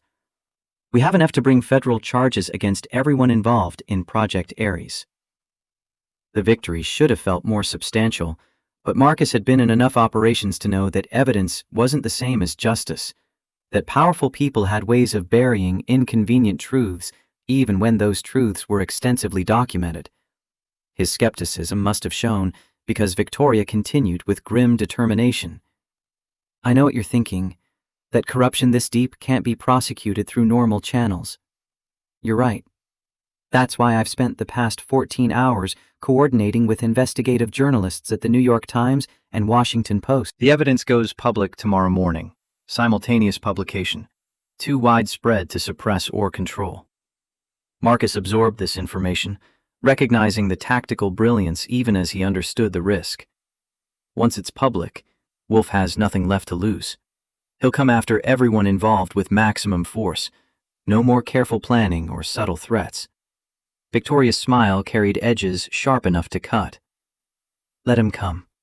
I've moved Lily and Mrs. Chen to a secure location Rodriguez arranged, pulled Sterling Defense's security team to full alert status, and contacted every congressman who's ever received campaign donations from my company. By noon tomorrow, the political cost of protecting Wolf will exceed any benefit his conspiracy can offer. The transformation from grieving daughter to corporate warrior was striking, Victoria's 4 years of investigation crystallizing into coordinated assault that would either expose the conspiracy completely or get them all killed. Marcus found himself simultaneously impressed and concerned, admiring her tactical audacity while worrying about variables they couldn't control. Movement from Lily's chair interrupted his analysis, his daughter stirring awake with the confused disorientation of children woken in unfamiliar places. Her eyes found Marcus immediately, relief and residual fear warring in her expression. "Daddy, you're okay." She launched herself at his hospital bed with the reckless enthusiasm of 8-year-olds everywhere, forcing Marcus to catch her carefully to avoid aggravating his healing ribs. "Easy, princess. Daddy's a little sore, but I'm fine." Lily's hug was fierce despite his caution, her small body trembling with the release of worry she'd been carrying. "Miss Victoria said you got hurt helping people. Like a superhero." Marcus met Victoria's gaze over Lily's head, seeing something complicated in her expression, gratitude mixed with guilt, the recognition that her crusade had pulled his daughter into danger that no child should face. He kept his voice gentle for Lily's benefit. "Not a superhero, just someone trying to do the right thing. Sometimes doing right means people get hurt, but that doesn't mean we stop trying." The words were as much for himself as for his daughter, a reminder that the pain and risk were consequences of choices he'd made with full awareness of potential costs. Captain Caldwell had died fighting this conspiracy, Laura had died asking the wrong questions, and countless soldiers had died from equipment that was supposed to protect them. Marcus's broken ribs were insignificant measured against that accumulated suffering. Lily pulled back enough to study his face with a perceptiveness that constantly surprised him. Are the bad people going to try to hurt us again? The question deserved honesty, even when honesty was terrifying. Maybe. But we have good people helping us now. And tomorrow, everyone will know what the bad people did. It's harder to hurt people when everyone is watching. Victoria added her support with surprising warmth. Your daddy is very brave, Lily. He saved my life yesterday, and now we're going to make sure the people who hurt others face consequences. Lily considered this seriously, her child's sense of justice seeking reassurance that the world operated according to fair principles. Good. Bad people should go to jail. The simple moral clarity was both beautiful and heartbreaking. Innocence that Marcus desperately wanted to preserve, even as he understood that Lily was already learning lessons about violence and corruption that most children never faced. Detective Rodriguez arrived at dawn, his appearance suggesting he'd been awake as long as Victoria, running on coffee and professional obligation. He carried a tablet displaying news alerts, his expression mixing satisfaction with continued wariness. The Times and Post published 40 minutes ago. Every major network is running the story, social media is exploding, and my phone hasn't stopped ringing with calls from people who suddenly care very deeply about defense contractor oversight. He pulled up the articles, allowing Marcus and Victoria to scan the headlines that would reshape American defense policy. Project Ares exposed, defense contractor accused of deadly human experimentation, and senators, generals implicated in conspiracy to test chemical weapons on U.S. soldiers. The coverage was comprehensive and damning, drawing on Dr. Mike's research, Jackson's financial documentation, and testimony from families of soldiers who died from mysterious illnesses after deployment. The journalists had done their jobs with admirable thoroughness, creating narrative that even casual readers could understand, while maintaining the evidentiary rigor that would survive legal challenge. Rodriguez continued his briefing with professional precision. Senator Crane's office issued a statement denying all allegations and threatening lawsuits for defamation. General Pierce has been placed on administrative leave pending military investigation. Nathaniel Wolf's attorneys released a statement calling this a conspiracy by competitors to damage Grant Industries' reputation. Victoria's laugh was bitter. Standard defensive playbook: deny everything, attack the accusers, delay actual accountability for as long as possible. But public pressure changes the calculation. They can't make this disappear when millions of people are demanding answers. Marcus watched the news coverage multiply across different networks, seeing the story gain momentum with the viral intensity that modern media enabled. Within hours, Project Ares had transformed from classified conspiracy to national scandal, the kind of story that would dominate news cycles for weeks and force congressional hearings, regardless of how many officials wanted it buried. Rodriguez's expression turned more serious. The good news is that public exposure provides some protection. Killing you now would only validate the accusations. The bad news is that Wolf has assets we haven't identified, resources he's kept hidden for exactly this kind of emergency. The Wraith is still operational.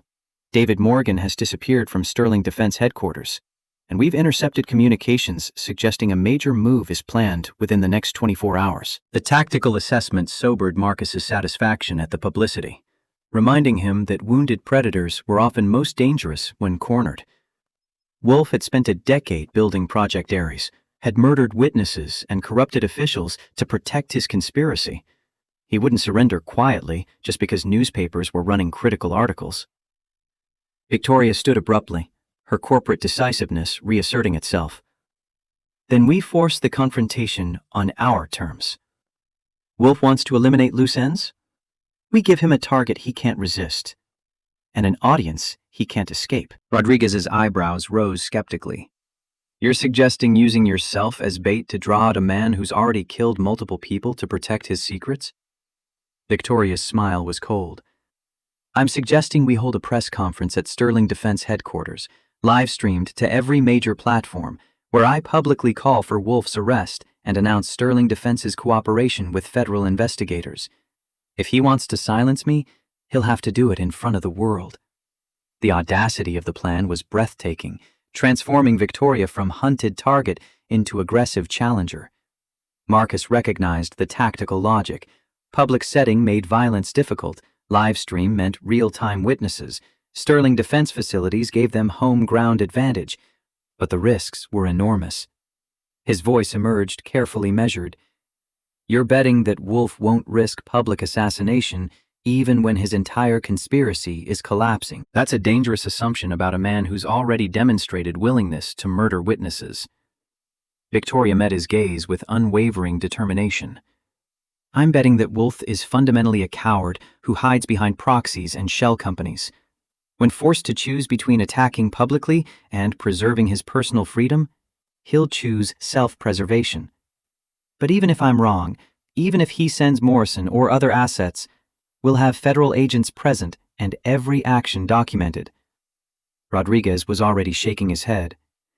"The FBI can't officially endorse using civilians as bait in tactical operations.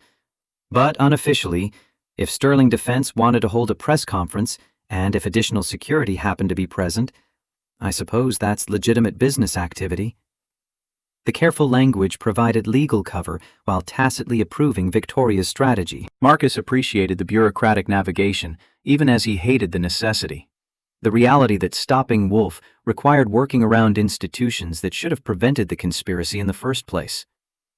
Lily had been listening quietly, her 8-year-old comprehension struggling with adult complexity, but picking up on emotional undercurrents. "Is Miss Victoria going to be in danger? Like you were, Daddy?" Marcus pulled her close, seeking words that balanced honesty with age-appropriate reassurance. "Miss Victoria is going to do something brave to help stop the bad people. There might be some danger, but lots of good people will be there to keep her safe." Lily's next question cut straight to the heart of Marcus's internal conflict. "Are you going to help keep her safe, too?" The hospital room fell silent as everyone waited for his answer, the weight of expectations pressing down on ribs that were still healing and a head that still ached from Morrison's assault. Marcus knew what the tactical answer should be. He was injured, marginally effective, more liability than asset in his current condition. But Lily was watching him with eyes that expected her father to do what was right, regardless of personal cost. And Victoria was preparing to walk into potential ambush to finish what her father had started. And somewhere, Kyle Morrison was fighting the chemical conditioning that had destroyed his humanity. His response emerged quiet but absolute. "Yes, Princess. I'm going to help keep Miss Victoria safe." Rodriguez orchestrated the logistics with impressive efficiency, transforming Sterling Defense's main conference facility into a secure venue that balanced public accessibility with defensive preparation. FBI agents in civilian clothing positioned themselves throughout the building, communications equipment monitored all approaches, and medical teams stood ready for contingencies that nobody wanted to acknowledge explicitly. Marcus dressed in borrowed clothes that accommodated his bandaged ribs, the shoulder holster Victoria provided concealed under a jacket that was slightly too large. Moving hurt in ways that the pain medication only partially addressed, his body protesting every motion with reminders that he should be recovering rather than preparing for combat.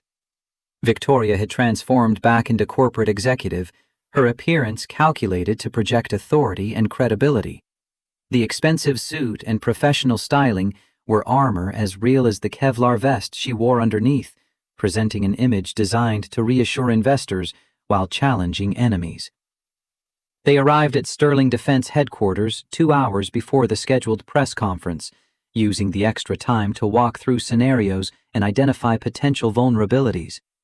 The building's security systems were state-of-art, multiple redundant layers that Victoria's father had insisted on when designing the facility. But Marcus had spent enough years breaching secure locations to know that perfect security was illusion, that determined attackers always found weaknesses, that the question wasn't whether defenses could be penetrated, but whether defenders could respond effectively when penetration occurred. Jackson Price appeared as they were conducting final walkthrough, his shoulder professionally bandaged, but his movement suggesting he was ignoring medical advice about rest and recovery. He carried equipment bags that spoke of serious preparation, his expression mixing grim determination with professional focus. "Figured you could use an extra gun. Plus, if Wolf sends the Wraith, You'll want someone who knows Morrison's capabilities." Marcus clasped his friend's uninjured shoulder, gratitude mixing with concern. "You should be in hospital. That shoulder needs time to heal properly." Jackson's laugh carried dark humor. "We'll all have time to heal after Wolf is in custody. Until then, we push through and deal with consequences later."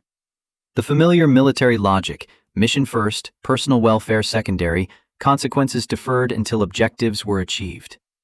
Marcus had lived that philosophy for 8 years, had internalized it so completely that civilian life had required conscious effort to prioritize differently. Now, he was sliding back into old patterns with the ease of muscle memory, the SEAL operator resurfacing despite 3 years of deliberate suppression. Victoria gathered them in her private office, her demeanor shifting from corporate professional to tactical commander. "The press conference starts in 90 minutes. I'll make a statement summarizing the evidence against Wolf, announce Sterling Defense's full cooperation with federal investigators, and call for immediate congressional hearings. Questions from media will be controlled but not scripted. I need to appear credible and spontaneous." She pulled up security feeds on her computer, displaying multiple camera angles covering the conference facility and surrounding areas. "Our biggest vulnerability is the parking structure. Too many blind spots, too much vertical space, perfect location for sniper deployment or vehicle-based assault. Rodriguez has agents positioned there, but if Wolf's people are professional, they'll identify and neutralize those agents before making their move." Marcus studied the feeds, his tactical assessment confirming Victoria's concerns. "We need mobile response capability. People who can relocate quickly if the threat vector changes. Jackson and I can patrol the perimeter during your statement, maintaining visual contact but ready to respond anywhere within the facility." Rodriguez joined them from the security center, his expression suggesting new developments. "We've identified David Morgan's location. He's in a hotel 3 miles from here. Made several calls to unlisted numbers in the past hour. Electronic surveillance picked up fragments. He's definitely coordinating something, probably trying to salvage what he can from the conspiracy's collapse." Victoria's face went carefully blank, professional mask concealing whatever emotions her mentor's betrayal triggered. "Can you arrest him? Use him as leverage against Wolf?" Rodriguez shook his head with visible frustration. "Not yet. We need him to incriminate himself more explicitly, or we need to catch him in the act of something prosecutable. Right now, we have suspicions and circumstantial connections, but his attorneys would shred our case in preliminary hearings." The legal reality was infuriating. Morgan had helped murder Victoria's father, had sabotaged her investigation for 4 years, had facilitated a conspiracy that killed hundreds of soldiers, and he remained free because the evidence wasn't quite sufficient for immediate arrest. Jackson's tactical mind found the silver lining. If Morgan is coordinating response to the press conference, if he's directing Wolf's assets, then we know the attack is coming. We can prepare specifically, rather than defending against abstract possibilities. Marcus nodded agreement. "We also know Morgan understands Sterling Defense's security systems intimately. Whatever assault is planned will exploit vulnerabilities he's aware of from his position as CFO. That narrows our defensive focus to areas where his insider knowledge provides advantage." The analysis shifted their preparation from general vigilance to specific anticipation, focusing resources on the weaknesses that Morgan could exploit. Victoria worked with her security director to implement additional protocols, hardening access points and repositioning personnel based on insider threat assumptions. The 90 minutes evaporated faster than Marcus would have preferred. Media crews arriving to set up equipment and verify technical specifications. Reporters from major networks mingled with digital journalists and independent investigators, the assembled press corps representing the audience that Victoria was counting on for protection and accountability. Lily remained at the secure location Rodriguez had arranged, surrounded by FBI agents who'd received explicit orders that her safety superseded all other priorities. Marcus had said goodbye an hour earlier, his daughter's hug conveying worry that she was too young to articulate, but old enough to feel. Her last words echoed in his memory as he took position for the press conference. "Come back, Daddy. You promised you always come back." Victoria took the podium exactly on schedule, her appearance generating the camera flashes and recorder activations that signaled intense media interest. Marcus positioned himself stage left with clear sightlines to both Victoria and the main entrances, his hand resting casually near the concealed Glock in ways that appeared relaxed but allowed instant access. Jackson mirrored his position stage right, the two former SEALs creating overlapping fields of fire that covered the entire conference space. Rodriguez's FBI agents were scattered through the audience, their positions marked on Marcus's mental map through subtle signals and coordinated placement. Victoria's opening statement was masterful, balancing righteous anger with professional credibility. 4 years ago, my father, Captain Robert Caldwell, died investigating a conspiracy that has since claimed hundreds of American lives. Today I'm here to ensure his death and those hundreds of others were not in vain. She detailed the evidence methodically, presenting Dr. Blake's research and Jackson's financial documentation with the careful precision of someone building a legal case in real time. The journalist scribbled notes furiously. Camera operators zoomed in for reaction shots, and the live stream viewer count climbed past 50,000 people watching in real time. Marcus maintained his vigilance even as Victoria's words demanded attention, his training allowing him to monitor threats while tracking her presentation. She was 3 minutes into the statement when his peripheral vision caught movement that didn't match the expected patterns. A maintenance worker entering from the service corridor, movement too purposeful to be routine. His hand found the Glock automatically, weapon clearing the holster before conscious decision intervened. Jackson had spotted the same anomaly, both men converging on the worker with coordinated precision that came from years of partnered operations. The worker's surprise was genuine, his credentials checking out under Rodriguez's immediate verification. But the near shooting demonstrated how close they were operating to the edge. Victoria had noticed the commotion, her presentation faltering momentarily before she recovered with professional smoothness. Marcus returned to his position, adrenaline making his ribs ache with renewed intensity. False alarm, legitimate worker, no actual threat. But his nervous system didn't distinguish between real danger and mistaken assessment. The chemical response was identical, leaving him wired and hypersensitive. Victoria was taking questions from the media when the actual attack commenced, the assault coming from precisely the vector she'd identified as most vulnerable. The parking structure erupted with the distinctive crack of high-powered rifles, the reports echoing through the concrete structure in ways that made precise location difficult. Rodriguez's agents responded immediately, returning fire and calling for backup over tactical frequencies.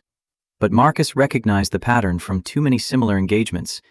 This was suppression fire, meant to pin down defenders while the real assault developed from an unexpected direction. His assessment was confirmed seconds later when the conference room's windows shattered inward, armored figures fast-roping from the roof with professional efficiency. 4 attackers, full tactical gear, moving with the coordinated precision that marked military training and extensive practice. Marcus was already moving, pushing Victoria toward cover behind the reinforced podium while engaging the nearest attacker with controlled double taps. His rounds impacted center mass without apparent effect, the armor these people wore exceeding law enforcement standards. Jackson was firing from the opposite angle, his tactical coordination with Marcus instinctive despite years of separation. They'd trained together, deployed together, survived impossible situations together. That shared experience translated into synchronized action that didn't require verbal communication. The attackers split their attention between extracting Victoria and neutralizing the armed defenders, their tactics suggesting they'd anticipated resistance but hadn't expected the level of coordination Marcus and Jackson provided. One went down when Jackson's rounds found the weak points in his armor, the perfect shot placement that came from extensive tactical training. But the remaining 3 were adapting, using captured media personnel as human shields while maneuvering toward Victoria's position. Marcus couldn't take clean shots without risking civilians, his tactical options constrained by the very publicity that was supposed to provide protection. Then Morrison appeared, the Wraith dropping through the shattered skylight with inhuman grace, landing in a crouch that absorbed impact that should have shattered bones. His attention locked onto Marcus immediately, recognition and something darker, perhaps residual friendship fighting chemical conditioning, flickering across his features. The words emerged with visible effort. Hayes. Should have stayed away. Can't fight what they made me. Marcus lowered his weapon slightly, making himself vulnerable in calculated gambit. Kyle, listen to me. You don't have to do this. Whatever they did to your brain, whatever Compound 17 has done, you can still choose. Morrison died honorably in Iraq, but Kyle is still in there fighting. The internal struggle was visible, Morrison's enhanced physiology warring with whatever remained of his original personality. His hands trembled, muscles spasming as competing neural pathways fired contradictory commands. One of the armored attackers shouted orders. Wraith, execute the primary target. We're running out of time. The command seemed to trigger something, Morrison's conditioning reasserting control through sheer biochemical force. He moved toward Victoria with the terrible inevitability of a natural disaster, his speed making defensive response nearly impossible. Marcus intercepted him because the alternative was watching Victoria die. Collision between enhanced super soldier and injured former SEAL, producing exactly the mismatch that physics predicted. Morrison's strike lifted Marcus off his feet, broken ribs screaming protest as he crashed into the podium hard enough to splinter reinforced wood. But the collision bought seconds, Jackson using that time to get Victoria moving toward the emergency exits that led to Sterling Defense's secure areas. The attackers pursued, gunfire continuing to echo through the conference space as FBI agents engaged in desperate holding action. Marcus forced himself upright despite his body's insistence that staying down was the only reasonable option. Morrison stood 5 feet away, his expression cycling through emotions faster than Marcus could track. Rage, confusion, recognition, despair. The words came out garbled but comprehensible.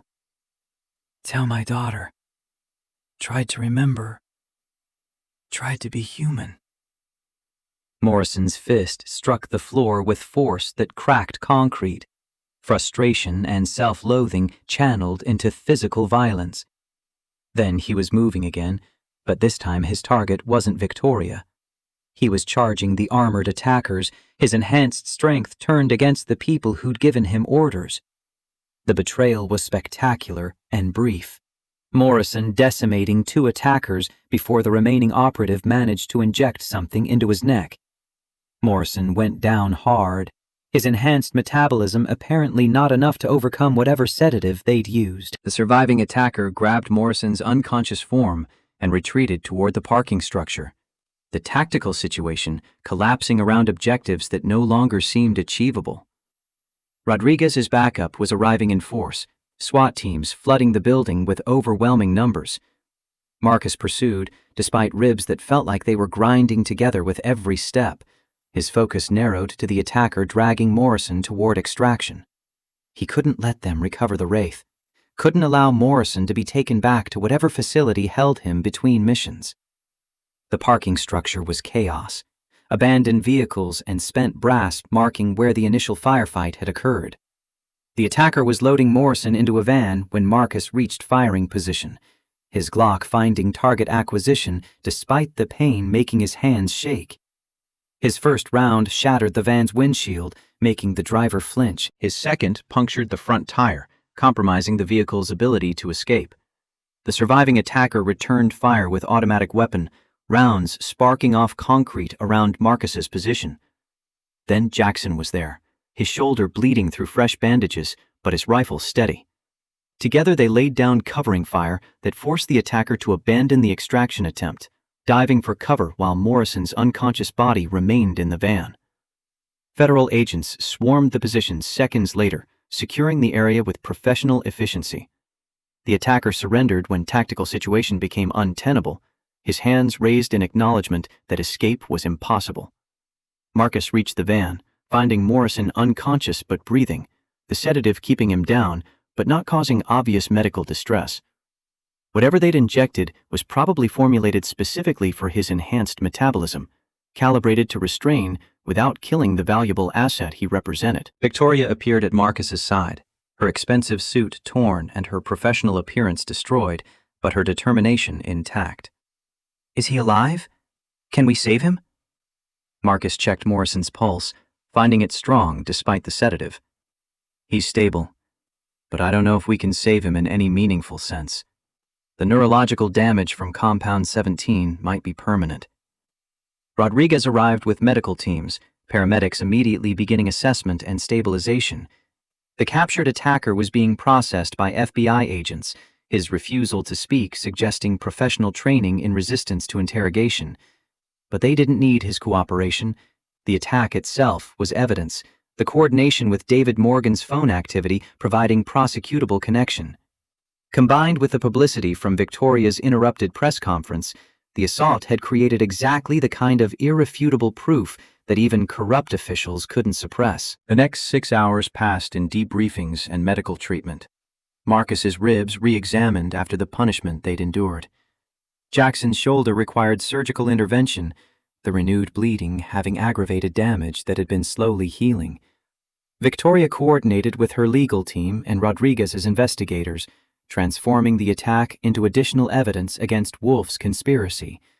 The live stream had captured everything: Morrison's appearance, his visible struggle against conditioning, his ultimate choice to attack the people who'd given him orders rather than following through with assassination. The footage was already viral, millions of views generating public outrage that translated into political pressure. Senators who'd been cautiously non-committal were suddenly demanding immediate investigation, their positions shifting as constituent anger made defending Wolf politically toxic. Marcus found Victoria in her office after midnight, the building mostly empty except for security personnel and FBI agents maintaining crime scene integrity. She was watching the live stream footage again, her expression unreadable as she observed her own near-death experience. Her voice emerged quiet. "Morrison saved us. Even with everything they did to his brain, even with the chemical conditioning, he chose humanity at the end."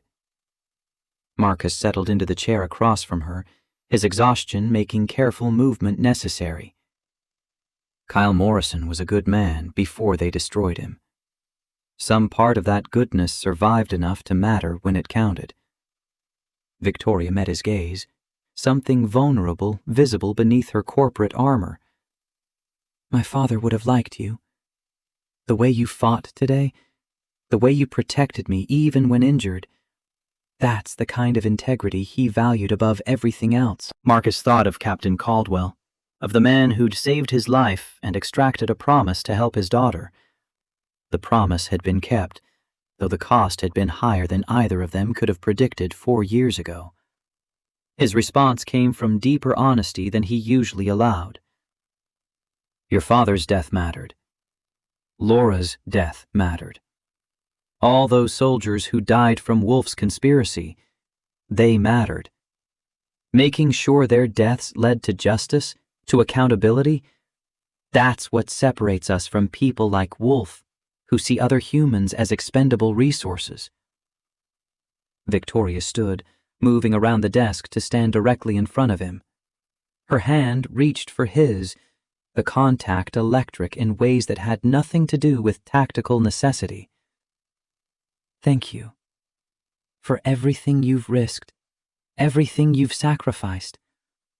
I know protecting me has cost you more than I can ever repay." Marcus pulled her closer, ignoring his ribs' protest, because some things mattered more than pain. "You don't owe me repayment. Partners don't keep score. They just stand together when things get hard." The kiss was inevitable, natural culmination of days spent depending on each other for survival. Victoria's lips were soft against his, her hands careful around his injured ribs, the moment carrying weight that went beyond physical attraction into recognition of shared trauma and mutual respect. When they separated, Victoria's expression mixed happiness with uncertainty. "I should warn you, I'm terrible at relationships. My last boyfriend left because I couldn't stop investigating my father's death, couldn't focus on normal couple activities when I was building cases against corporate murderers." Marcus's laugh emerged genuine, despite his exhaustion. "I'm a single father with PTSD and trust issues, who just came out of retirement to fight a conspiracy that nearly killed us both. We're probably perfect for each other." The moment was interrupted by Rodriguez, his appearance carrying news that couldn't wait for morning. "We found David Morgan. He was attempting to flee the country when airport security detained him. Once in custody, he started talking. Full confession in exchange for witness protection and reduced sentence." Victoria's expression hardened. "What did he say?" Rodriguez consulted his notes with professional precision. "Morgan confirmed he's been feeding information to Wolf since your father started investigating Project Ares. He claims he didn't know they'd kill Captain Caldwell, that he thought he was just reporting on competitor intelligence. When your father died, Morgan realized what he'd gotten involved in, but felt trapped by his own complicity." The explanation rang hollow to Marcus, self-serving rationalization from someone trying to minimize his culpability. But if Morgan's testimony could convict Wolf and the others, if it could ensure that Project Ares was permanently shut down, then the specific motivations mattered less than the tactical value. Rodriguez continued with visible satisfaction. "Morgan also provided location of the facility where they're holding test subjects. Turns out Morrison isn't the only enhanced soldier. Wolf has been running a second-generation program with 30 subjects, all of them experiencing the same neurological damage that affected Morrison." Victoria's face went pale. 30 more people being destroyed? Like they destroyed Kyle? Where? We need to shut it down immediately. Rodriguez held up a calming hand. "Federal tactical teams are already en route. The facility is in Nevada, disguised as a private medical research center. We'll have those people in proper medical care within the next 6 hours." The scope of Wolf's conspiracy continued expanding, each revelation adding depth to horrors that Marcus had thought were already comprehensively documented. 30 more Kyle Morrisons, 30 more people whose humanity was being systematically destroyed in pursuit of military advantage. Marcus forced himself to focus on actionable questions. What about Wolf himself? Do we have location on him? Rodriguez's expression turned grim. "He disappeared 6 hours ago. Private jet filed flight plan to the Cayman Islands, but never arrived at the destination. We're checking all his known properties and shell company facilities, but someone with his resources can stay hidden indefinitely if he's prepared." The reality was frustrating but unsurprising. Criminals with Wolf's wealth and connections had escape routes planned for exactly these contingencies. He might spend the rest of his life evading justice, living in countries without extradition treaties, protected by money that corrupted officials worldwide. But the conspiracy itself was broken. Senator Crane had resigned under pressure. General Pierce was facing court-martial, and Grant Industries stock had collapsed as investors fled the scandal. Project Ares was shut down. The test subjects would receive medical care, and the families of soldiers who died would finally know what had killed their loved ones. The next 3 months transformed Marcus's life in ways he couldn't have predicted. He'd expected to return to plumbing jobs and Friday night pizza with Lily, to resume the quiet civilian existence he'd built after leaving the service. Instead, he found himself testifying before congressional committees, his testimony providing soldiers' perspective on how equipment failures had affected combat operations. He consulted with the VA on treatment protocols for Compound 17 victims, using his SEAL training to help develop rehabilitation approaches. Victoria offered him a permanent position at Sterling Defense, Director of Ethics and Integrity, responsible for ensuring her company never compromised soldier safety for profit margins. The salary was more than Marcus had earned in a year as a plumber, enough to provide Lily with opportunities he'd never imagined affording. But more importantly, Victoria had become part of their lives in ways that went beyond professional relationship. She taught Lily about business and leadership, attended school events, and filled a maternal role that his daughter had been missing for 3 years. 3 months of testimony, treatment protocols, and transformation. Morrison died 18 months later with military honors. Wolf fled to permanent exile. The conspiracy was broken, though justice remained imperfect. 12 months after the press conference, Marcus stood at the altar of a small church in Denver, watching Victoria walk down the aisle in a dress that managed to be both elegant and practical. Lily served as flower girl, her enthusiasm for the ceremony making everyone smile. Jackson stood as best man, his shoulder healed, but leaving him with permanent reminder of the conspiracy they'd fought. Rodriguez attended with his wife, the federal agent having become friend through shared trauma and mutual respect. The ceremony was simple, words exchanged carrying weight earned through combating crisis. When the minister pronounced them married, Victoria kissed Marcus with the confidence of someone who'd survived enough to know what mattered.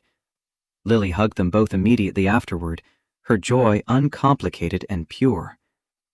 "Now we're a real family, just like my drawing." Marcus thought of the stick figure drawings she'd made that first night at the Caldwell estate, the prophetic image of 3 people holding hands.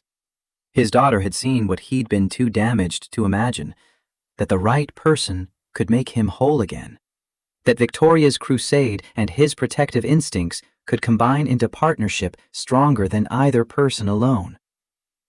Later, at the reception, Jackson pulled Marcus aside for private conversation. "You did good, brother. Captain Caldwell would be proud. You kept his promise and found something worth living for beyond just survival."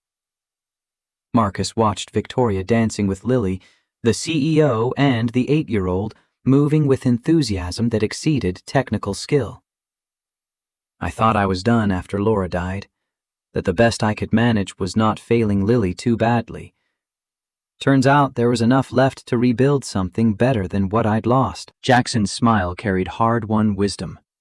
"That's the thing about hitting bottom. It's the only place you can build from. Rock-solid foundation, nowhere to fall. Only direction is up." The metaphor resonated with Marcus's experience, the recognition that his lowest point had become the launching pad for transformation. He'd walked into Angelo's Pizzeria, a broken widower, doing his best, and walked out married to a woman who understood loss and chose hope anyway. Marcus raised his glass in silent toast to absent friends, Captain Caldwell, who'd started the fight, Laura, who'd died asking inconvenient questions, Kyle Morrison, who'd chosen humanity over conditioning. Their sacrifices had purchased this moment, this ordinary celebration that felt miraculous precisely because it was earned through struggle. Some endings weren't about perfect victory or complete justice. Sometimes the greatest triumph was simply finding love after loss, building family from wreckage, and proving that courage could be rewarded with happiness. Captain Robert Caldwell's legacy lived on, not in medals or corporate empires, but in the family built from his sacrifice. A family where a plumber and a CEO proved that heroes weren't defined by power, but by who they chose to protect and how far they'd go when protection required sacrifice.